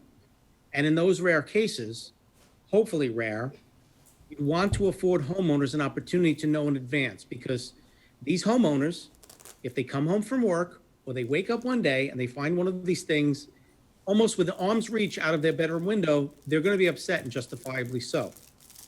So that's why I always suggest giving homeowners, even if technically it might meet whatever your requirements are, give them a chance to be heard and let them voice their objections. You may find that because of certain unique circumstances, that this is an appropriate location. I'm gonna try to maybe bring us to I don't know if I can bring us to a close by 7:30, but we'll see if we can. Ari put a number of different questions in front of us. I think council needs to start making a decision on what direction we're comfortable with. I do also know, and just to let some of the members of the public also know, that some of this was discussed in an executive session because of the possibility of pending litigation. So if there might have been some confusion around what was said at a meeting, we did also host an executive session to discuss pending litigation. So I just want to caution us before we start to have a discussion, if some of your questions might enter that arena, we also should propose an executive session as well with our city attorneys, just in case. So I'm just putting that caveat before we start to have a discussion on the floor here. And I don't know exactly how we want to proceed. We would like to try to bring these guidelines back next month, I think, for a vote. So we need to start giving some very specific feedback and guidance to the city staff so they can get a draft that is as close to what we want as possible. So what I heard, sort of our outstanding issues are, we still have the issue of distancing and setbacks. We sort of have this either or process for variances. We have a little bit of a conversation around notice of installation. And then I think there was some conversation as well about the testing and the engineering and who should be responsible for them and some of those pieces. Are those the big ones, Ari, that you need guidance from us on? I think yeah, I think that's a pretty good list. Corinne, do any others come to your mind offhand? No, but just, Luann just mentioned to me too, that because this is a zoning change, we have to schedule a public hearing for next. Right, That's- Yep. And to, Yes, Joanne. yeah, thank you. And to the question of notice that you was just on your list, Deb, it's worth noting for anyone who wants to look at it that that's at the bottom of page 23 of the PDF, and what we have right now in the draft ordinance has that at all properties within 300 feet of the proposed site is the baseline, plus for new. I can't hear you, Ari. I said all properties within 300 feet would receive notice under 325, 29, 15B sub B. Plus for new towers, it would be actually a larger range that would also receive notice. And is that notice no matter whether they meet the criteria, or that's notice only if they're asking for a variance? No, that's all of them. All of it, okay. Yeah. Just making sure that's clarified for everyone. That's good. Done, then does. Deb, in your list just now, what was the last thing you said? There is still, I think, a question about thinking about if we wanted testing or requiring some sort of testing that the city staff has said very plainly that would be overwhelming for them to try to manage. So what might that look like? Okay, thank you. And Ari, when you told us we had two choices about when a variance might be granted. One was only if they can show a gap in coverage. But when was the other? Yeah, sure, thanks. So I think there's two ways to go about it. One is to require applicants to show a gap in cell coverage, not 5G coverage, but cell coverage, before they would be able to install anything. And the other, which is clearly the more restrictive approach, to be blunt about it, right? The other is to tell them that they need to show that they meet all the other criteria we're setting for an installation, i.e., that they're the right setback from any residences, and that they're the right distance between poles, and that they're not putting up a new pole in an area that we've undergrounded all the utilities and don't want poles, all those things. And that if they meet all those other criteria that we have set out, that they don't have to show a gap in coverage. Those are two very different ways to go about it, and then you can have variance appeals up from, from either, really. And it's a policy choice that council needs to make. If one is likely to end up with more and or better, which again I'll put in quotes, 5G coverage than the other, and it's a question of what council wants to do with it. Can I make a suggestion? I heard a mention of something with the RF testing to be overwhelming. So I just want to make something clear. You don't have to test every facility at least once a year. It's not necessary. Random testing means you don't tell the owner what facility you're going to test and when. If a site developer comes in and owns 400 units, you might want to test 3 a year or 5 a year. The point is that now they know that you're going to random test. They have no idea which unit you're going to test. As long as you have some type of repercussion, if it's shown that they're exposing your citizens to radiation levels which exceed the levels deemed safe by the FCC. So you have to figure out what happens if you catch them violating those limits. You could set a fine, theoretically. They will say you can't do that. It's up to the FCC to fine them. That's something you can discuss with your council. The other thing, theoretically, is put them on notice and you have a hearing. Say, look, if you violate the FCC general population exposure limits, and thereby the facility is not FCC compliant, and you're exposing our people to dangerous levels of RF radiation, we're going to set a hearing. You've got 30 days to show cause why we shouldn't revoke the permit and basically force you to rip the facility down. Maybe that's the way. The point being, as long as they know if they get caught exceeding the FCC's limits, there are ramifications. You take away the incentive for them to exceed the FCC's limits. The only reason they'd want to exceed the FCC's limits is it gives them better coverage. If you have a DOS node system, each DOS node covers a certain area. And the areas, each DOS node, they overlap. The greater the overlap between the DOS nodes, the greater the capacity. You can handle more volume. So that's why they might increase the power output. So as long as they know at any time any facility could be tested, and there are real ramifications if they're caught exceeding the FCC's limits, that might suffice to protect your residents. You don't have to test 400 facilities every year. The cost would get a little crazy, and the physical testing would get a little crazy. So again, just to keep everyone on the same page in terms of what's currently in the draft, so that if council has anything they'd like to change about that, you can let us know. What's currently in the draft, which again, if you're looking at the PDF, it's bottom of page 24 of the PDF, I believe, requires testing within 30 days of the installation, and then annual testing thereafter of every facility. And what we've heard from the public, from a number of members of the public tonight, is that they are asking that that testing be conducted by a contractor who contracts with the city, by an RF engineer contracted by the city. The question becomes one of staffing, and there's a real staffing concern. Frankly, it would likely be a member of our planning department.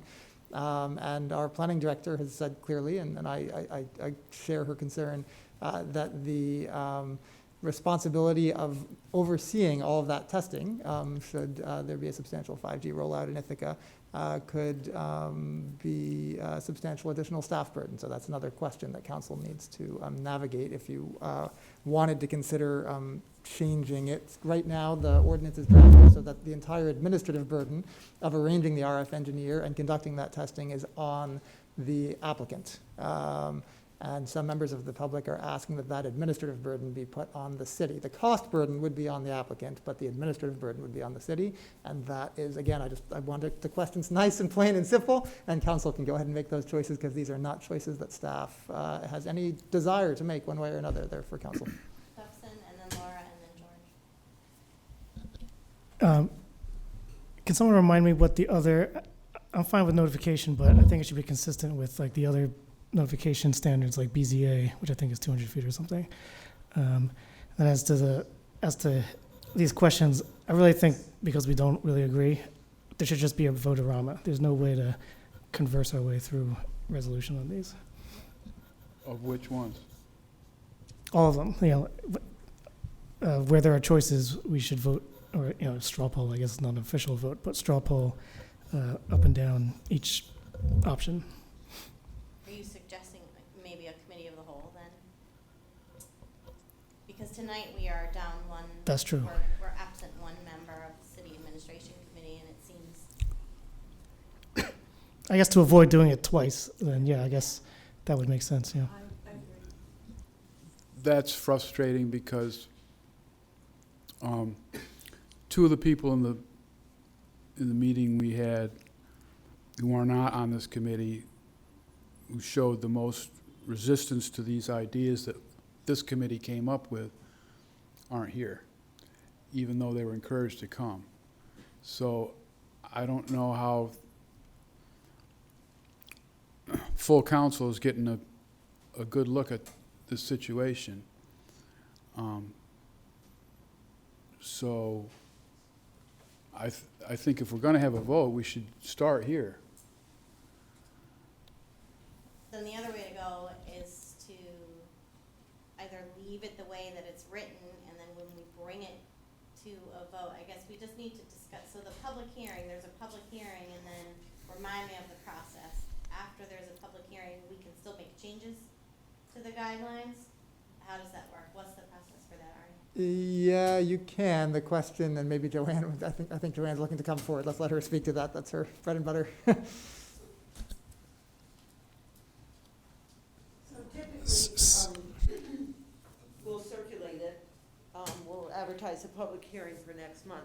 If there are a lot of comments and if they are substantive, then it doesn't go to council. Those, you'll vote on whether or not to incorporate comments.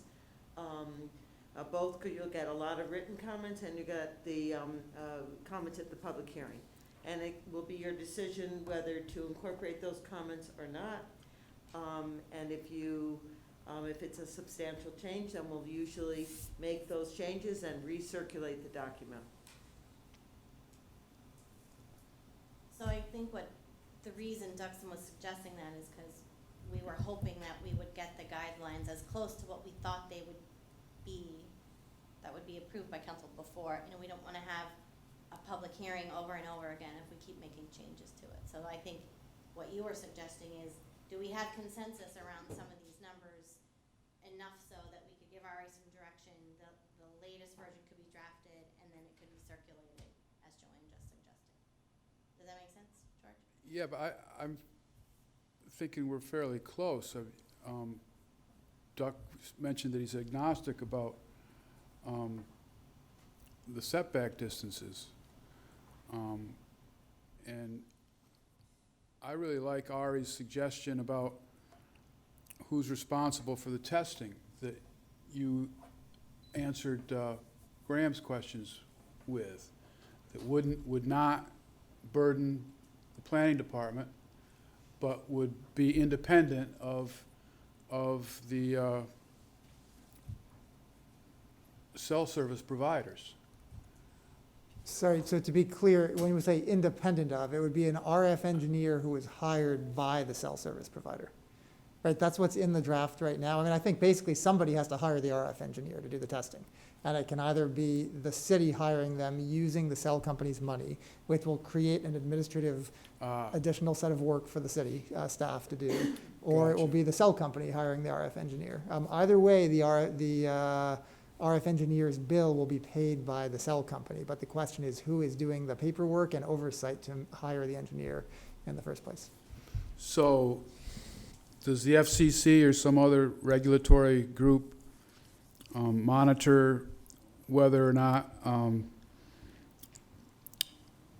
the people who are hired by the cell companies actually do a straight-up survey, or would they just do what the people that are paying for? I'm going to let Andrew answer that one. No, if you go on the FCC's website and simply look, there's question and answers, and one of the questions is, does the FCC routinely test wireless facilities to make sure they're FCC compliant? And their answer is no, we don't have the resources to do that. So unless someone actually calls the FCC and says, I just tested a facility and I found the radiation levels exceeding the general population exposure limits, they will never test the facilities. And even when someone does that, you have to call them 3 or 4 or 5 times before they do anything. So the reality is, in the current state of things, you and you alone are your constituents' first and only line of defense against being exposed to illegally excessive levels of RF radiation. And it's not that hard to protect them, just random testing. It doesn't have to be that expensive. It doesn't have to be every facility every year. But as long as the site developer or carrier knows they're going to be tested and they don't know in advance, that's the key. If they're given a heads up, they can power the facility down. It has to be random and unannounced, and you have to have teeth. You have to have some provision which says, if our RF engineer certifies that you're exceeding the FCC's general population exposure limits, there's a significant price to be paid. What that price is, it's up to you. So right now, what we have in ours is that they are to be annually tested, but it is the responsibility of the owner of the facility. And I think that's what they were suggesting. That's what he's suggesting doesn't work. The No, problem what with he's that- suggesting is random is okay, but then we don't have that written that way right now. It's not written as random right now, and I still think there would need to be someone from the city monitoring, what does random mean, how many times, who's managing it, how does that happen, who hires the person, right? So Random that's- means unannounced.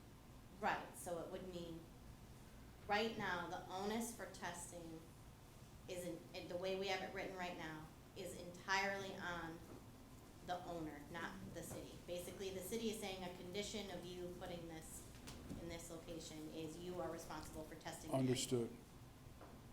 Okay, there's a difference between placing the cost as the responsibility of the owner and having the owner do the testing. Because, again, from experience, in 90% of the cases when I look at new applications, I see them file false information. I see RF engineers file false information, false FCC compliance reports. If they're willing to submit false FCC compliance reports at the time of the original filing, what makes you think they'd be any less inclined to submit a false compliance report a year down the road? So many local governments say, and the first governments to do it were in California. I believe it was the cities of Burbank, Berkeley, and Davies. They adopted random testing requirements. They require the owner of the facility to pay for it, but it was the cities who chose and hired the engineers who did the testing. So the engineers reported to the city. They were hired by the city. They were paid by the city with money from the owner. That would be my recommendation. Laura has been waiting for quite a while. Okay. George had his hand up again, but Donna hasn't gone, and Grant. You guys go ahead. Does gap in service mean gap in any cell phone service or gap in service by that particular carrier?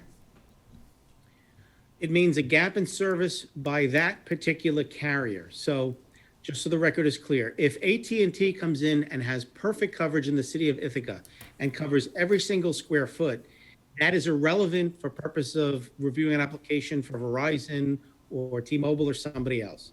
Every carrier has a right to saturate the city with coverage, which is why you have to be careful and fight against redundant infrastructure. If you want to put up cell towers, you want them to co-locate if you can get them to do that. Graham? So this isn't a question for Andrew, so I'm wondering, I mean, there's some things I would like to discuss, but it's more like feedback for staff, and so I'm wondering, do we want Andrew to stay on, or what's the best way to do this? Because I didn't have any particular more questions for Andrew, so I'm just kind of checking in on that.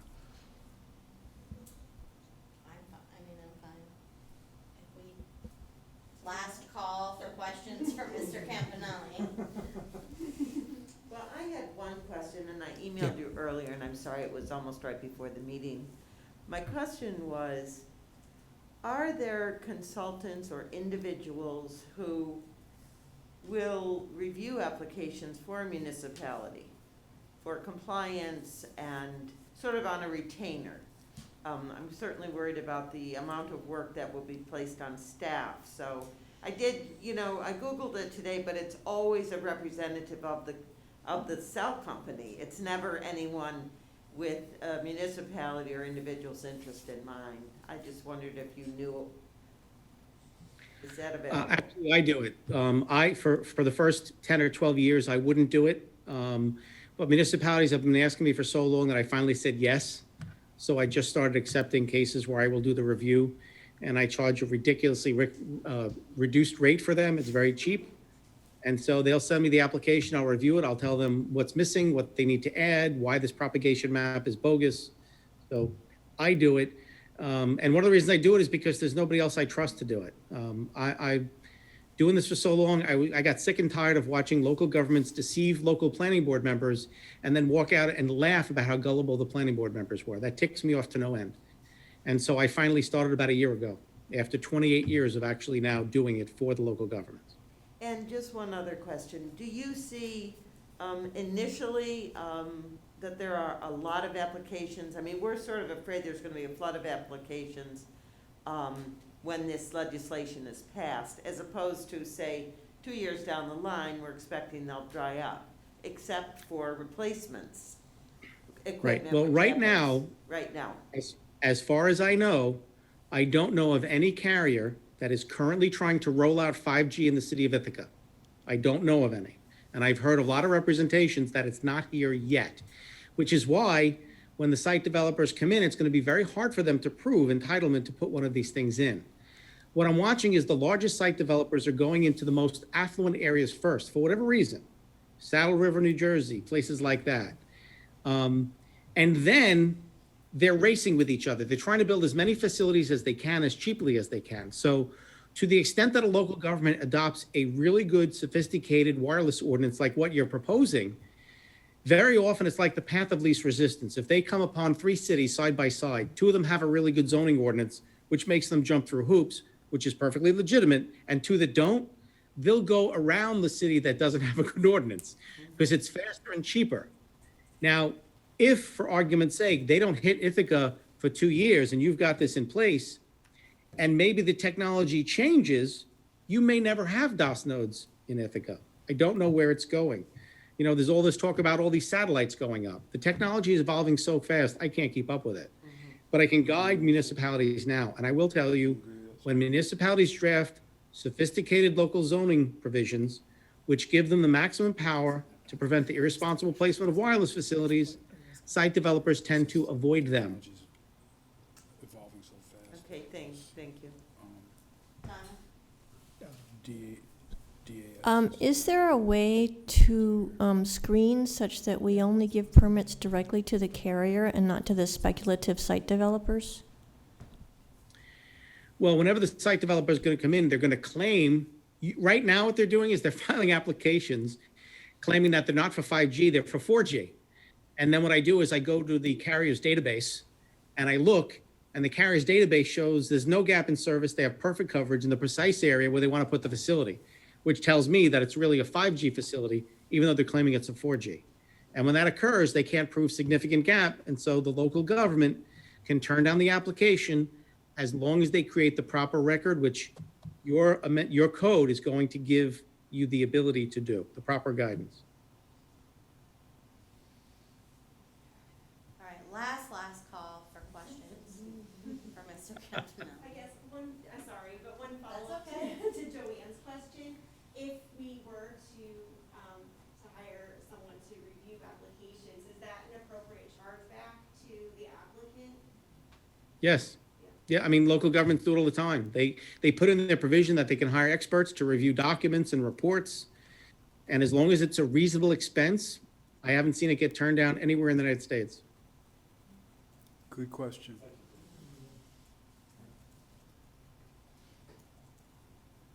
Third time is a charm. Last call for questions. I'm done. I want to really thank you a lot. Yes, absolutely. You've helped us a lot, My pleasure. and I hope you continue to help us. Thank you. I don't think he's done with us yet, just for tonight.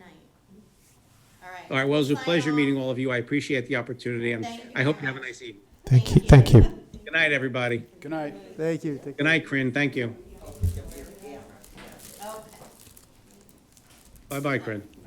Bye-bye. Thank you. No, I just wanted to say, if I may, thanks to Mr. Campanelli, but also thanks to city staff who have been working on this, putting in an awful lot of time, expertise. So thank you to city staff, too.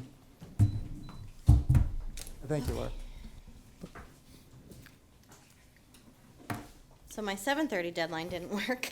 Let's have about an 8 o'clock deadline. I guess I just need to get some guidance from you on, are you comfortable leaving them the way they are? Do we want numbers we want to change? We have a lot of our council that isn't here. Duxon and then George, and then Graham. First, I agree with Laura. I mean, this could have and should have been done last year, but here we are. So the reason why I was agnostic between the two options was that, I mean, we live in a city, so even the most, even the small setbacks that we're discussing would, create a de facto ban on a new wireless infrastructure. There's a utility pole right in front of my house. It's 22 feet away. There's no way they can comply with even the smallest numbers we've been discussing. So, I mean, am I wrong in that, Ari? Do you see that there's a material difference between the two when these setback numbers are so huge? I almost wonder if, not to throw Joanne out there, but I mean, it's really a question of the spacing of the city, right? Which I'm guessing Joanne has the keenest sense of. I will tell you, I do believe that if you used a 50-foot setback from residences, that and again, I think Joanne has a more refined understanding of our layout of our city than I do in some senses, but I do believe there would be some locations that would, a reasonable number of locations that would qualify.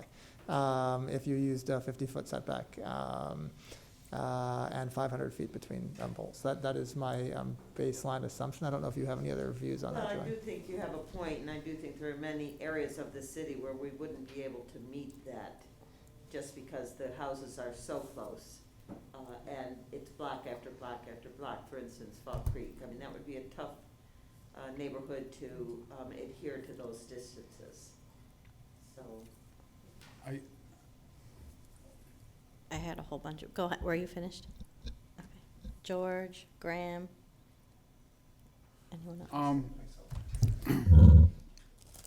Yeah, I appreciate what staff has done, and I took note of the fact that Mr. Campanelli thought that what our attorney's office put together is pretty strong.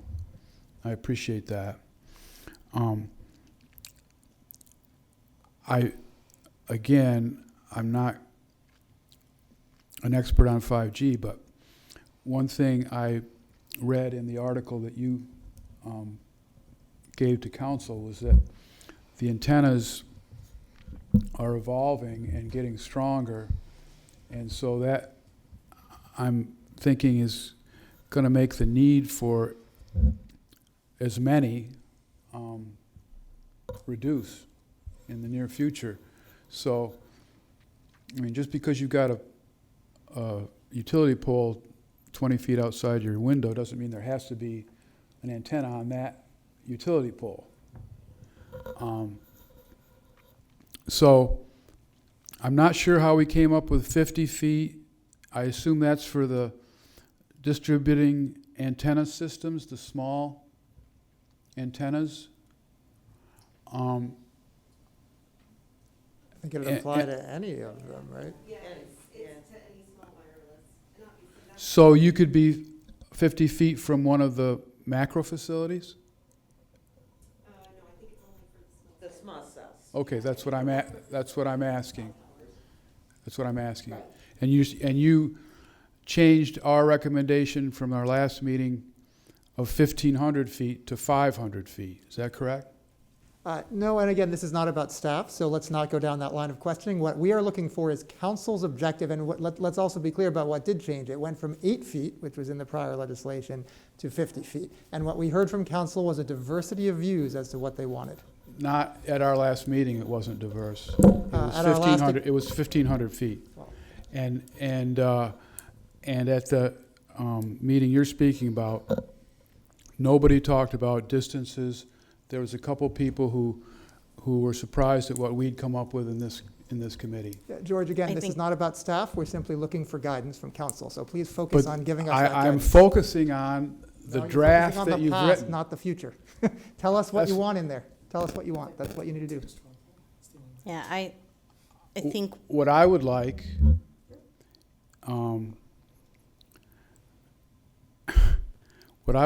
is the distance from the macro facilities to be 1,500 feet. All right, so that's useful to hear from one member of council. We'd like to hear from the others as well. And I would like to learn more about the distancing from the small antennas. I think in my gut that 50 feet is not enough. So I would recommend, and this is as unbased on evidence as 50 feet is, I'd say 100 feet. But I'm sorry, I do want to make sure I understand at least your position. Your objective is that you'd like at least 100 feet from a residence to a small cell installation? Correct. Okay, and then you were referring to 1,500 feet between installations? Is that what you meant by the 1,500? The macro facilities. Oh, it's yeah. a macro. Okay, so you'd like What you've written in is 500. 500 between. So you're looking for a 100-foot setback for a small cell from a residence. Yep. And you're looking for, I think you're referring to the between installations dimension when you say 1,500 feet, but I'm not actually sure what you're trying to tell us is your view. Maybe I misread the draft. What did you put in as 500 feet? I believe that's between installations. So it says between small cell wireless facilities. exactly. 500 So any of Yeah. these? Anything. Between any two of them, you can't have two poles, so to speak, full of small cells that are closer than 500 feet to each other, is what this draft says right now. But again, it's not about this draft, it's about what council wants to do, Okay. and we're simply looking for guidance as to what to do with that. So that would be a question I would ask Mr. Campanelli about those distances. Everybody's been consistently talking about 1,500 feet. Between what and what? It's my understanding that it was between a large macro facility, tower, and anybody's house or a school or anything like that. I believe the vast majority of this discussion, and basically all the dimensions that have been stated, are focused on small cell, not on cell towers. So this is not about cell towers. This is, and as Andrew Campanelli just told us, pretty much Okay. all of the All right. applications It's are. mostly, it's small cell. Okay. The tower is the one you see on South Hill. Yep. And Right. we do not have, I mean, that's the only one that we have in the city. I don't see us moving forward with allowing another tower. Because the technology is really going with small cells. But, all right, I'll stop talking. Graham? Thank you.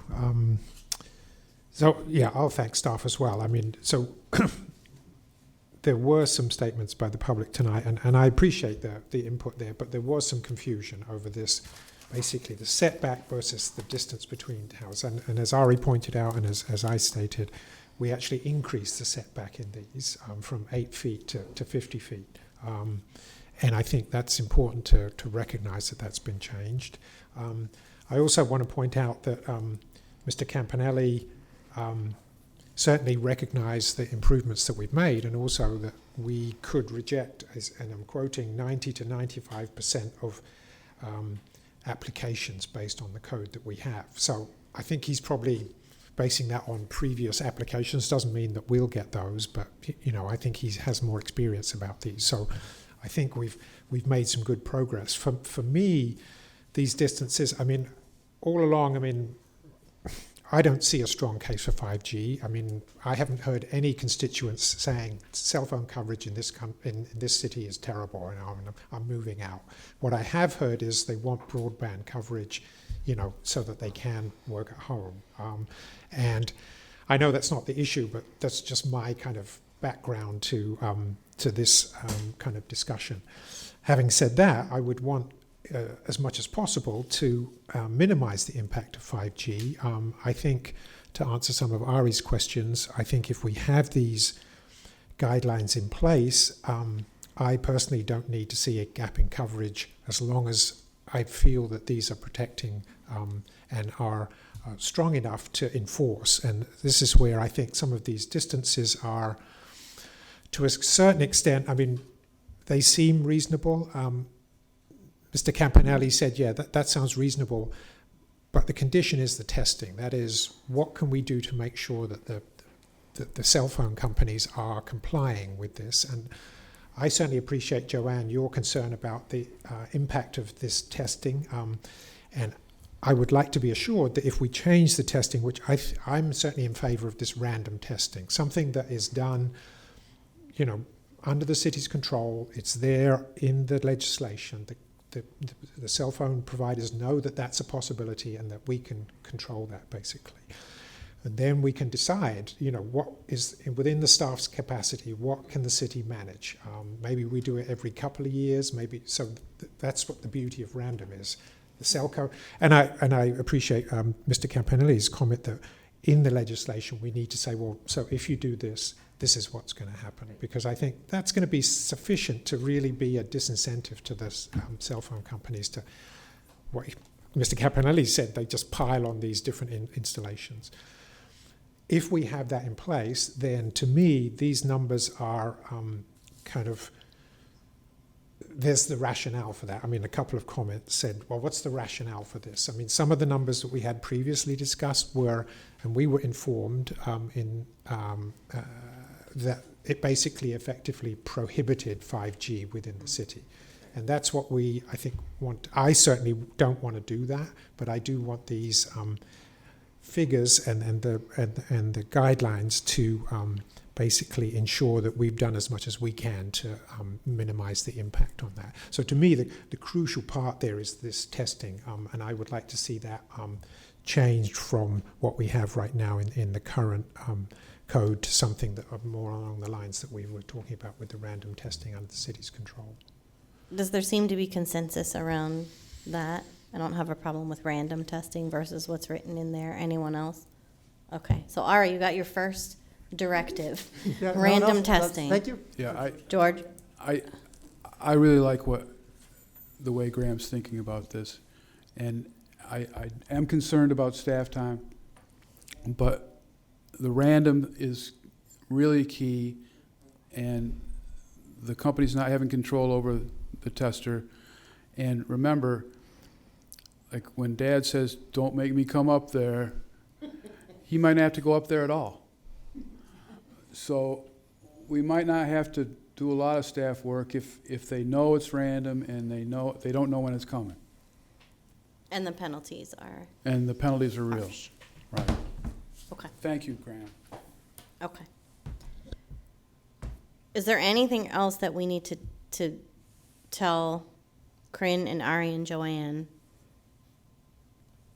Are we comfortable with the way that it's written? I kind of heard from Graham, he's okay with the numbers the way they are. Anybody else want to make us strong? So then I guess I suggest what we do then is make that adjustment for random testing. I'm not hearing anyone weigh in on the order of requesting a gap in coverage. It seemed like we might have consensus around it's okay if they meet the criteria, that they don't have to prove a gap first, that we have strict criteria. If they meet the criteria, then it's okay. Right? Yeah, and I just want to, for the record, say that, again, we don't think there's a gap in coverage in Ithaca. So again, that's if you put that first, and we had a long discussion about this, it effectively prohibits 5G, which, Correct. I think that wasn't my intent. I know there's several members of the public that would like that, but that's not how I feel that we should move ahead. But that was the reason for kind of making that change. Swapping the order of it. Donna?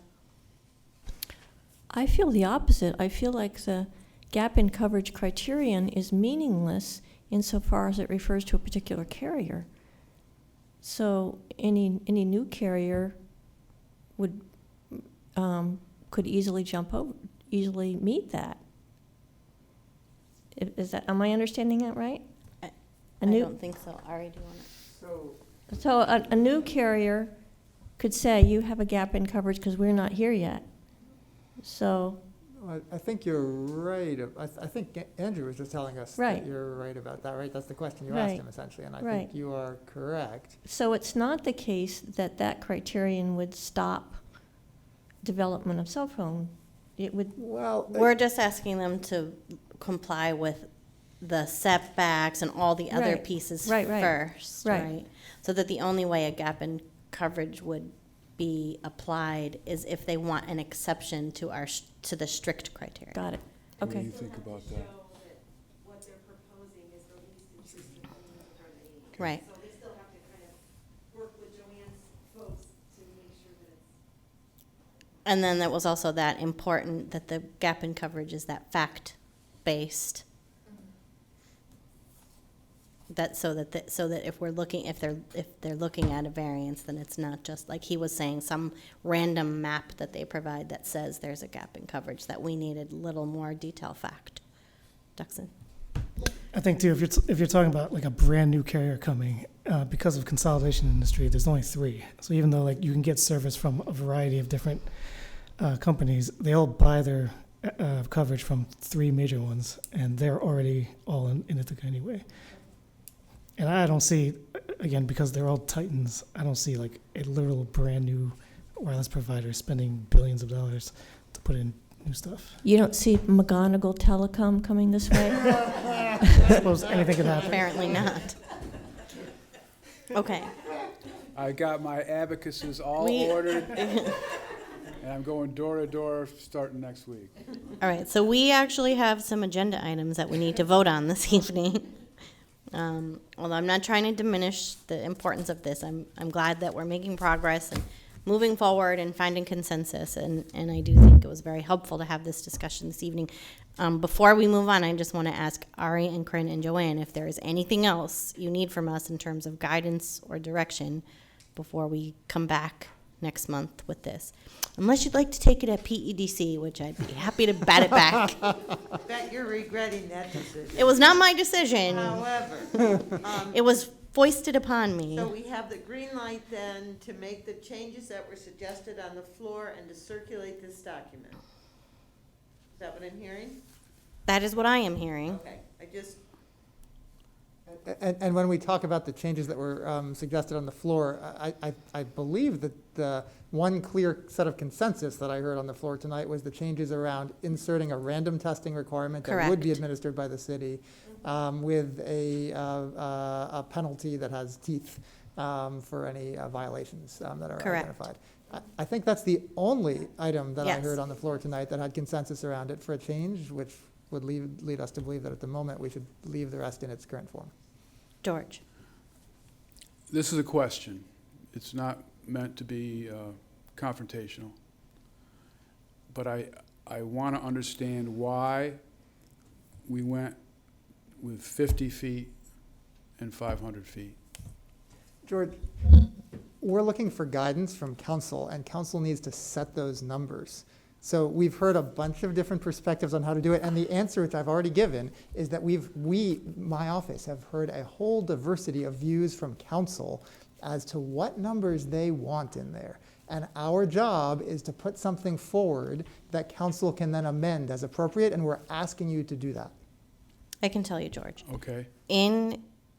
Without revealing details of an executive session, there were concerns that were discussed. And I think when council realized that what we had originally put together was in effect a prohibition on 5G or a moratorium based on the way that it was written, that people came more to a balanced view of looking at it, where it was, we wanted to make sure that we weren't putting something out there that was in effect basically saying there will never be 5G in Ithaca, like, as Graham just said, but that we were still concerned that we had really protective criteria and all of these other pieces. I understand So that.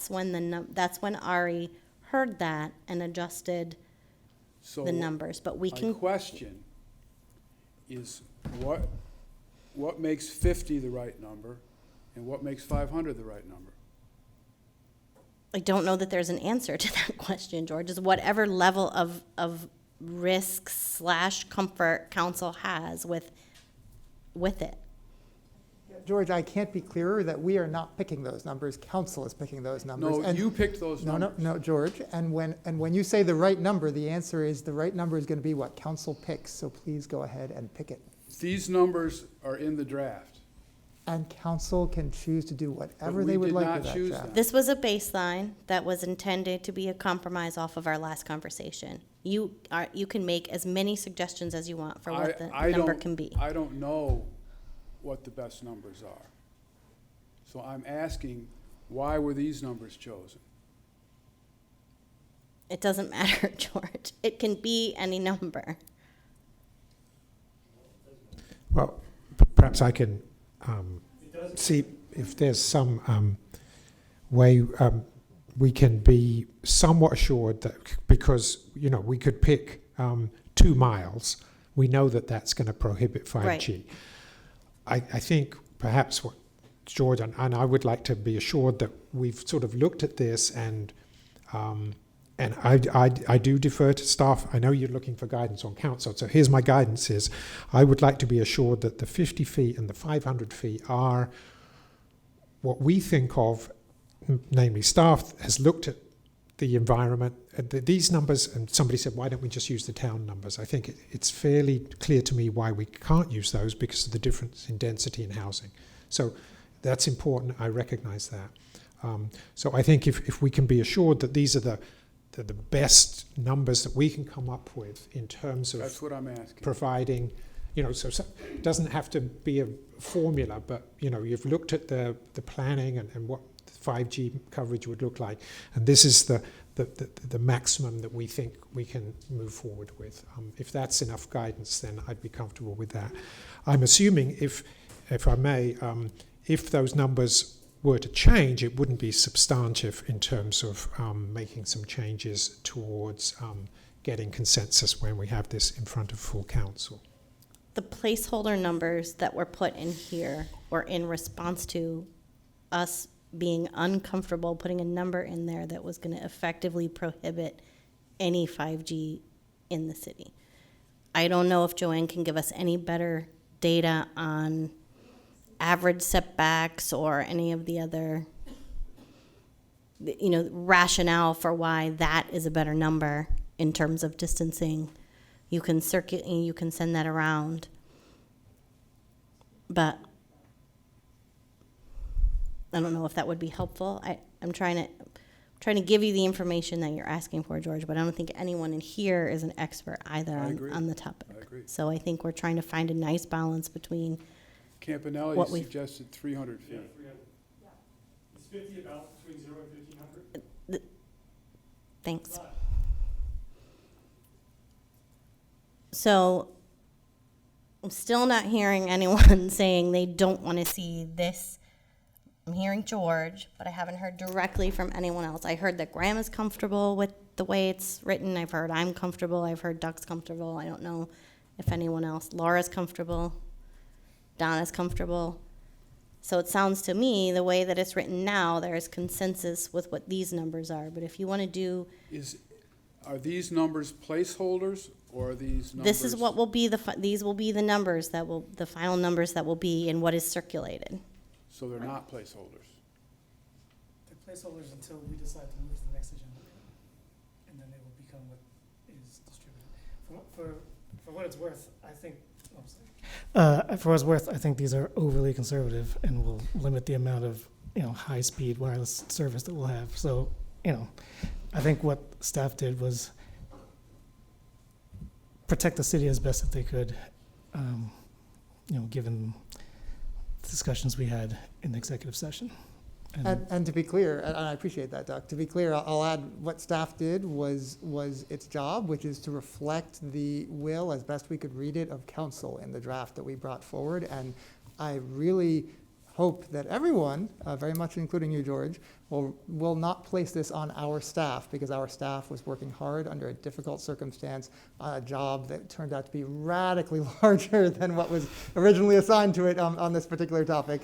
And this is not about the staff. This is about staff trying to provide council with what council seems to be requesting of staff, which is why I keep telling you, council needs to make a decision. Don't give me on it. that. Don't give me that. Excuse me? Because I was at that executive meeting too, and I heard everything that was said.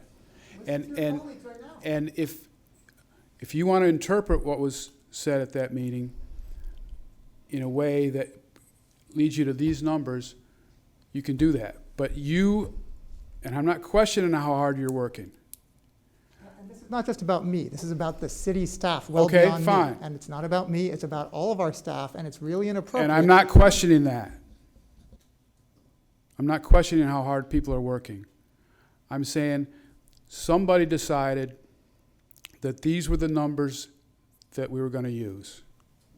No. Council decides. I'm going to stop council this. decides I'm what going to numbers stop we this use. back and forth. We have consensus from the majority of the people that are here. So let's take a 5-minute break. We'll end this topic. I think the staff has a pretty clear guidance from us. We can do whatever additional research and information gathering we need to do in order to put a little more detail behind why the numbers are the numbers that they are. So you have the data that you're looking That's what for I'm about why asking we for. chose those numbers. And this is our decision for the number. So if when we see this again, we have different information, you can suggest a different set of numbers, and you can provide the rationale for why you think it should be those numbers. So far, what I've heard is everybody here is comfortable with the numbers as they are written in this draft for it to be circulated. Joanne also mentioned there is a public hearing. It is circulated. We collect comments. So there could be an opportunity to make additional changes if there is additional information that comes forward after the public hearing. And if I can just clarify, and I'll be very brief, but when we do a document for circulation, it is, we take what we hear, we put it down for review and for discussion, and I think next month you will hear from many of the people that spoke tonight on why they would support this or why they wouldn't, and I think that will all go with, so it's not set in stone when you circulate, it's to get input and to get additional information. Thank you. Yeah. And when it's circulated, it goes a little broader. There's different people that have opportunities to weigh in. So if I can, just briefly, so Joanne, I really appreciate that. And I think, as you know, Mr. Campanelli gave us some numbers. I don't think he was thinking about the density of housing in Ithaca. So I think it's important for us to address that when we will see that number come up again. We have to say, well, so here's the rationale. And I agree, we have to have this rationale. But for Mr. Campanelli to say 300 feet, that might be appropriate as a target or something like that. And why can't we do that? Because that would mean basically maybe there'd be one installation in the whole city, which is not what I would be looking for. So I think that's important to have that information to hand. And as I said, I'd like to maximize that consistent with this idea about having this testing that will really back up the decisions, I think. Okay. 5-minute recess, then we'll regroup. We have a bunch of items to vote on, so thank you, everyone. Thank you.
see it. Fingers crossed, what we have on our agenda No, I for the agree. rest is not super Well, how we craft that. And I was seriously, They had a different driver today when they was beginning. She's told us, our daughter has told us that several times. She was the only one on the bus at the beginning, and then the same driver, and he seemed very lonely. I guess, yeah, this is the dilemma we have, is like, there's service that people want, and so we try to provide it, but we cannot provide it at the frequency. So like, even though we provide it, like, yeah, I totally get it, if it only comes once an hour, that might not be feasible for it. Still, what a great service. Can I just have a, yeah. Thanks, Steve. I think it's wild, because it doesn't tell anybody, or tell us, in one of the busiest intersections in the city. I mean, to be fair, it's just like they demolish these curb cuts, so now anyone who has accessibility issues, has to leave. I think what was missing in this whole discussion was like, after he got off, was any discussion about safety? You guys kind of, because we're not allowed to regulate on safety. but what he said was he thought would be a safe distance, was just that ignored after he got off. So, but we have to have other factual justification Yeah. for the distance that isn't around safety. So you're using Fall Creek as the model neighborhood, which is fine, but in my neighborhood in Cornell Heights, they could easily put mine 50 feet from my bedroom, easily.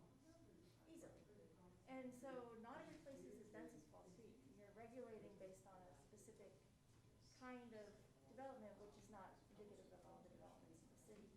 I think that's the nature of when we have to try to find balanced zoning for the city, But again, because you the don't city know that has 50 feet wooded is- areas and Sure. dense neighborhoods. But All you in don't, one. but you don't know that 50 is safe, you just know that if you don't go with 50, then you prohibit it, essentially, in a lot of Right, the and city, we but you don't know that can't 50 is get safe. into a public discussion about our executive session, which was around the potential for lawsuits, and that's something the city also has to balance. I just think that a lot of people have concerns about safety. Well, you can't regulate on safety, you can't ignore it either. I don't So we think we're don't know ignoring if it. 50 is safe, because like he said, 50 might be safe, or something else might be safe if, and only if, the, you know, transmission level coming from that small tower is a specific, 50 isn't safe, 100 isn't safe. You know, nobody knows what is safe, because it's dependent on actually what's coming off of this small It facility. sounds like it would be wise of you to write into the public hearing, so we make sure that we get these comments on the record. So it's kind of, okay, so why wouldn't it be that? Okay. All right. Who wants to move consent? Graham, seconded by. Consent. No one's seconding consent. Someone, hello, we're voting here. Thank you. All those in favor of our consent, and that carries 4-0, thank you.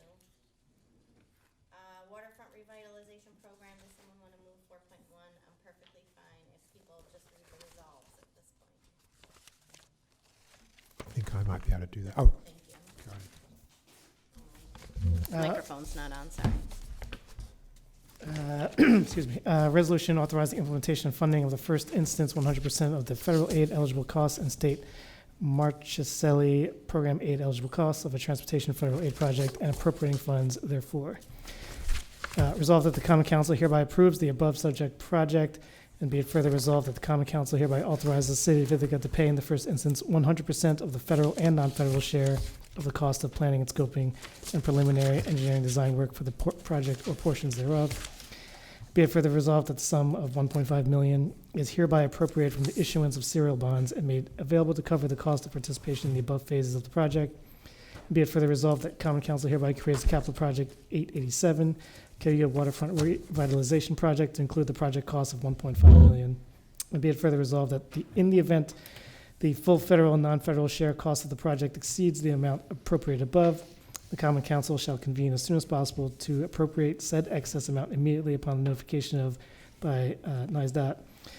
And be it further resolved that the mayor of the city of Ithaca be and is hereby authorized to execute all necessary agreements for the project, and the superintendent of public works is hereby authorized to execute all necessary certifications or reimbursement requests for federal aid on behalf of the city with the Federal Highway Administration and NISDOT in connection with the advancement or approval of the project and providing for the administration of the project and the municipality's first instance funding of project costs and permanent funding of the local share of federal aid and state aid eligible project costs and all project costs within appropriations, therefore, that are not eligible.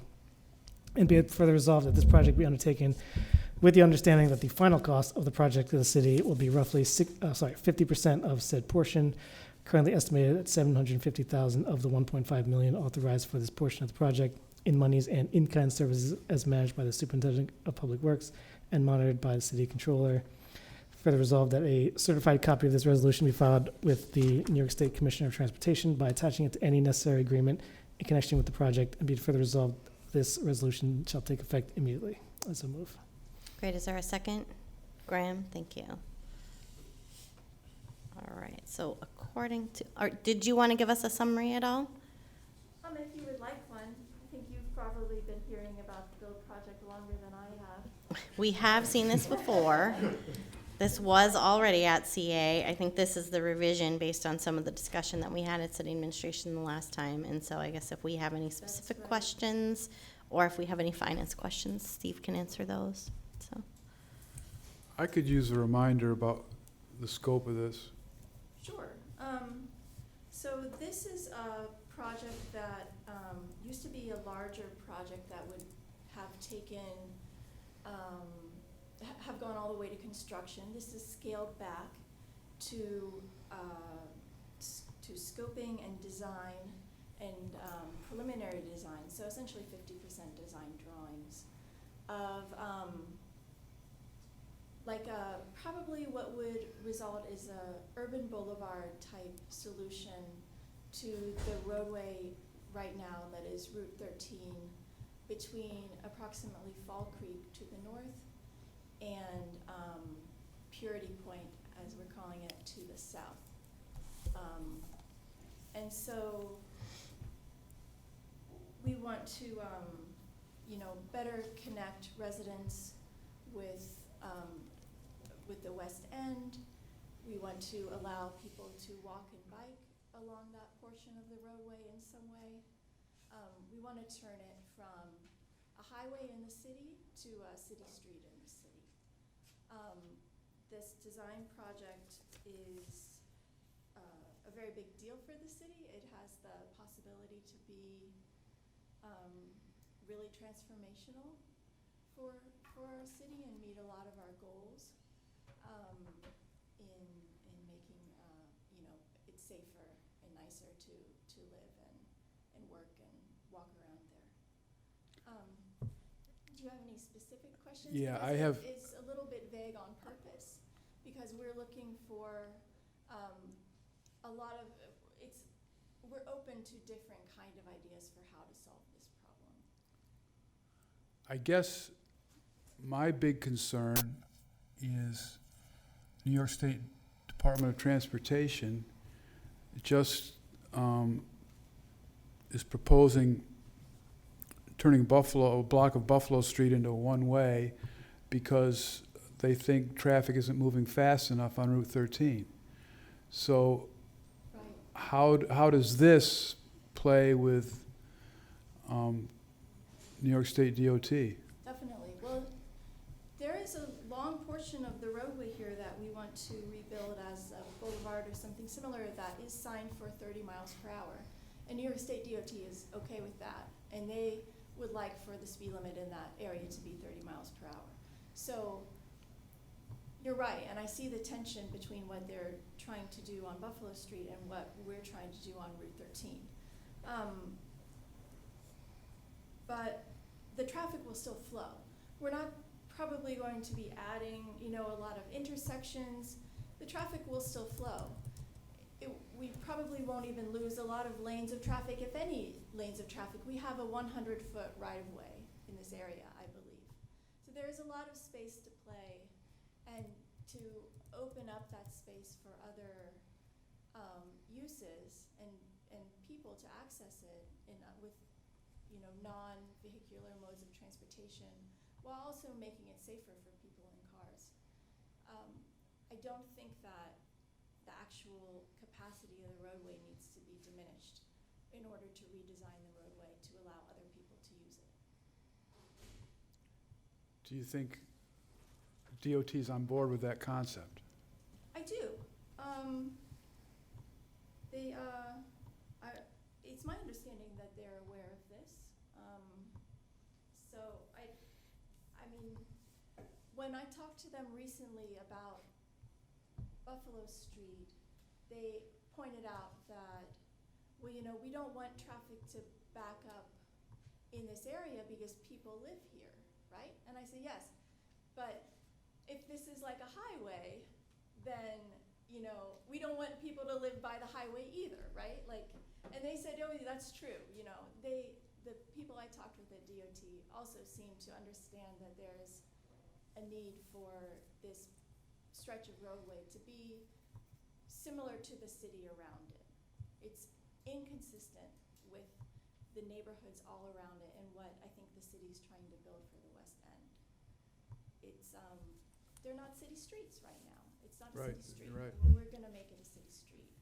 George, I'm going to Thank send you. you November's agenda, which has a pretty lengthy proposal, Okay. executive Yeah, I summary remember information. vaguely. So we'll send that around just to Yep. remind people. Thank you. I know this was we were kind of in chaos mode in November. I think a lot of us maybe don't remember what we discussed at some of our meetings in November, so I'll send this around. Any other questions on this? All right, so all those in favor? And that carries 4-0. Thank you. Next, someone want to move? I think we're on 4.2. I'll go. Thank you. 4.2, proposed resolution to authorize NYSEG easement. Whereas NYSEG requires an easement to place certain power lines that serve the training facility for the Ithaca Fire Department underground as depicted in Exhibit A. And whereas city staff is supportive of the installation of underground lines, now therefore be it resolved that Common Council grants the permanent easement requested by NYSEG and authorizes and directs the mayor to sign the necessary documents. And that is my kind of resolution. Is there a second? Tuxson, thank you. Do we have any questions for this? About this? Seems relatively straightforward. I see the chief if we do. Anyone? Who seconded? Duxon seconded. Sorry, Denise, I know we did it quick. Okay, all those in favor? And that carries unanimously. Thank you.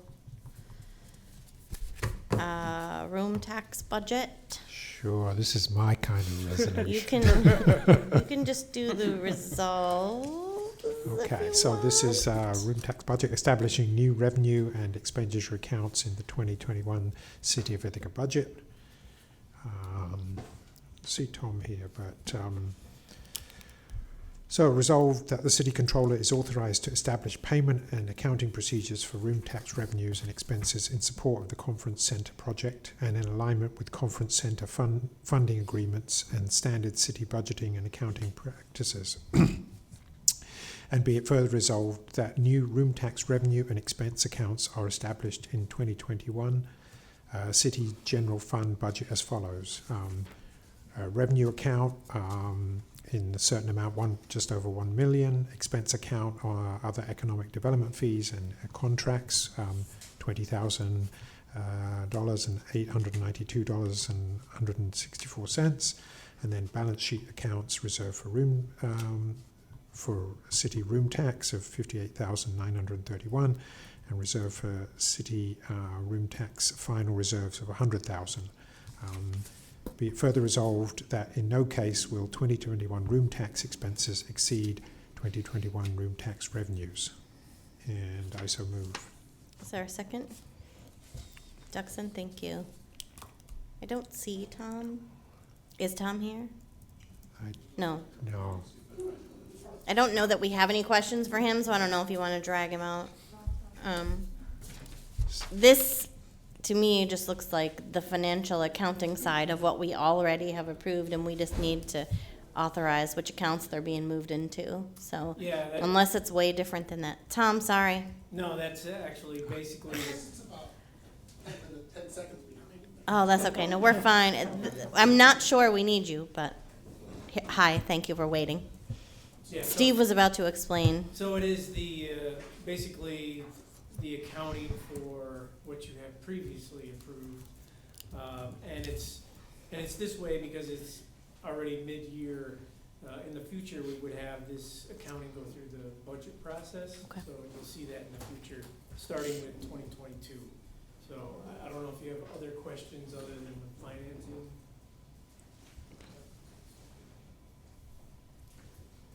I do not. Does anyone? I've got to ask at least a question. I mean, Tom came all the way from somewhere else. Come up so- with something.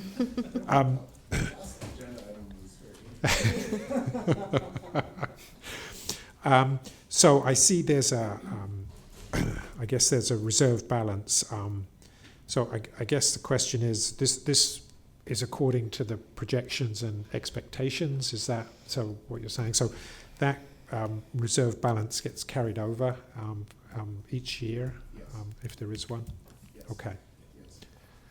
And, yeah, the projection, we did the projection for 10 years. Right. And under the projections, all of the reserves are capitalized. The city final reserve grows to something like 850,000, and the unallocated room tax reserve balance grows to above 800,000 as well. We're trying to, build in insurance essentially, so that if there's a revenue shortfall or higher than expected costs in any given year, we have reserves to cover that. We're gonna be required to pay the debt service of 1.8 million every year. And so yes. The reason that there are two reserves, an unallocated reserve balance and a city final reserve, is the multi-party funding agreement that spells out how the DIA and the 4 downtown hotels will pay in under certain scenarios. It was important to them that we have a dedicated city final reserve, which is the purpose of that, and is articulated in that agreement. So essentially that would sit there. The committee, the LDC and the Fiscal Oversight Committee make decisions about how much to put in every year. I would imagine that if in fact we have an $800 and some thousand unallocated reserve balance after a certain number of years, those are going to get allocated somewhere. The likely place they would get allocated would be the capital reserve, so that you can afford to improve the center and make, replace equipment, et cetera, or the primary operating reserve to provide buffer there. So, or the city final reserve to provide additional insurance to the city. Okay, thanks. So just as a comment, as this develops, we had a long discussion about the conference center, and some colleagues are definitely hesitant about and didn't support it. It might be helpful, I don't want to add work, but as we go through this process, maybe a comparison between kind of actual results and the projections would be, I think, very helpful in future when this comes up, because I think that'll... Absolutely. Yeah. I would expect you to do that. Of course, Great. This year, we just have projections. Well, I know, but I'm just saying in the future, I think as we, it's going to be a long process, so it'd be helpful to kind of see how those projections panned out, I think. So, great, thank you. Great. Any other questions? All those in favor? And that carries 4-0. Thank you. Thank you, Tom. Thank you for waiting. Okay, just our last item was something George requested to talk about. I know you did send around an informational memo on the topic, and I think we also wanted to have Steve weigh in as well about the financial obligation on it. So do you want to just give a quick summary, George? The Cayuga Lake Watershed Intermunicipal Organization, they call themselves the IO for short, is intermunicipal organization throughout the Cayuga Lake watershed, and we're the largest municipality in that group. Cayuga Lake has the largest watershed in the Finger Lakes, and it's the only lake that doesn't have a watershed manager. So the goal is for them to hire a watershed manager, and this would bring about a lot of benefits. Largely, that it's not, he or she wouldn't be limited to any particular municipality or county, and would be able to search for grants that would lead to improving the water in the lake. And that's what other watershed managers do. Interestingly, Tompkins County has 38% of the streams that go into the lake, which I thought was interesting. I thought it wouldn't be that much, but it is. So the consequence of hiring a watershed manager is that everybody's dues will go up significantly, all the contributors. But in my opinion, it's spending money to get more money and to make the quality of not just the lake, but the streams surrounding the lake much better. We just heard, I think yesterday, that there's harmful algae blooms in several spots in the lake right now. So I think this is a good investment, and the dues would ramp up over the first 2 or 3 years, so they wouldn't hit us full blast the first year. And if I'm understanding what the mayor has said and what Steve has said, and there's different ways we can pay for this, maybe through the water and sewer, or the stormwater fee we talked stormwater, about. or there's different ways to go. I'll just leave it there. I think it's a good investment. My suggestion was that we talk about it here, and then if it seemed like there was consensus to pursue it, that it might be something that we would consider just adding into the budget. And is this allowable stormwater? Is this allowable use of the stormwater fee, or water and sewer? What? Certainly water fund, and that's where the $900 has come from previously. So we could, we definitely can incorporate it over Into the 3-year water. period into the water fund. I think That makes sense. Okay. Yeah. And the Liz Thomas is more than willing to come talk to us about it. The only issue is that their meetings are Wednesdays, but they don't start till 7. So No, it's, I think the background in the memo was very helpful. I think so. Yeah, I agree. Seems to provide good justification. I didn't see any issue with it. I don't know if other people had a chance to read it, but, so I guess, yes, Tuxon? I was just gonna say, I support this, but in, deference to Scott Gibson's concerns about like the water rates, if we can grab it out of stormwater or something like that, I'd be in favor of that.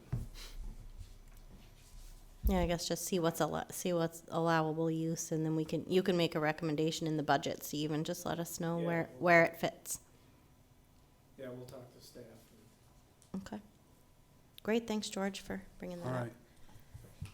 Sorry, I just had one question. That's okay. So who does this position report to then? Is it this organization, or who does? Yeah. Okay. And all its members, which would include the city. Yep. Thanks. Great. Anything else? All right, so we will meet again on August 25th, and I just need a motion to adjourn. Just before that, I may actually be away on August 25th. So I know. Well, I'm trying to rearrange plans because I have a bit more time to do that, but I just wanted to give you a heads up on that. Okay. I'll do my best. We'll take action on hybrid meetings in less than a week. So you're not moving to adjourn, you're just kidding? I can also incorporate a motion to adjourn. With that information, thank you. Is there a second? Jackson, I saw you first. All those in favor? Okay, we're adjourned until August. Thank you.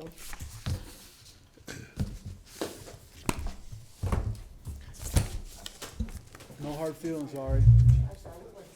All right.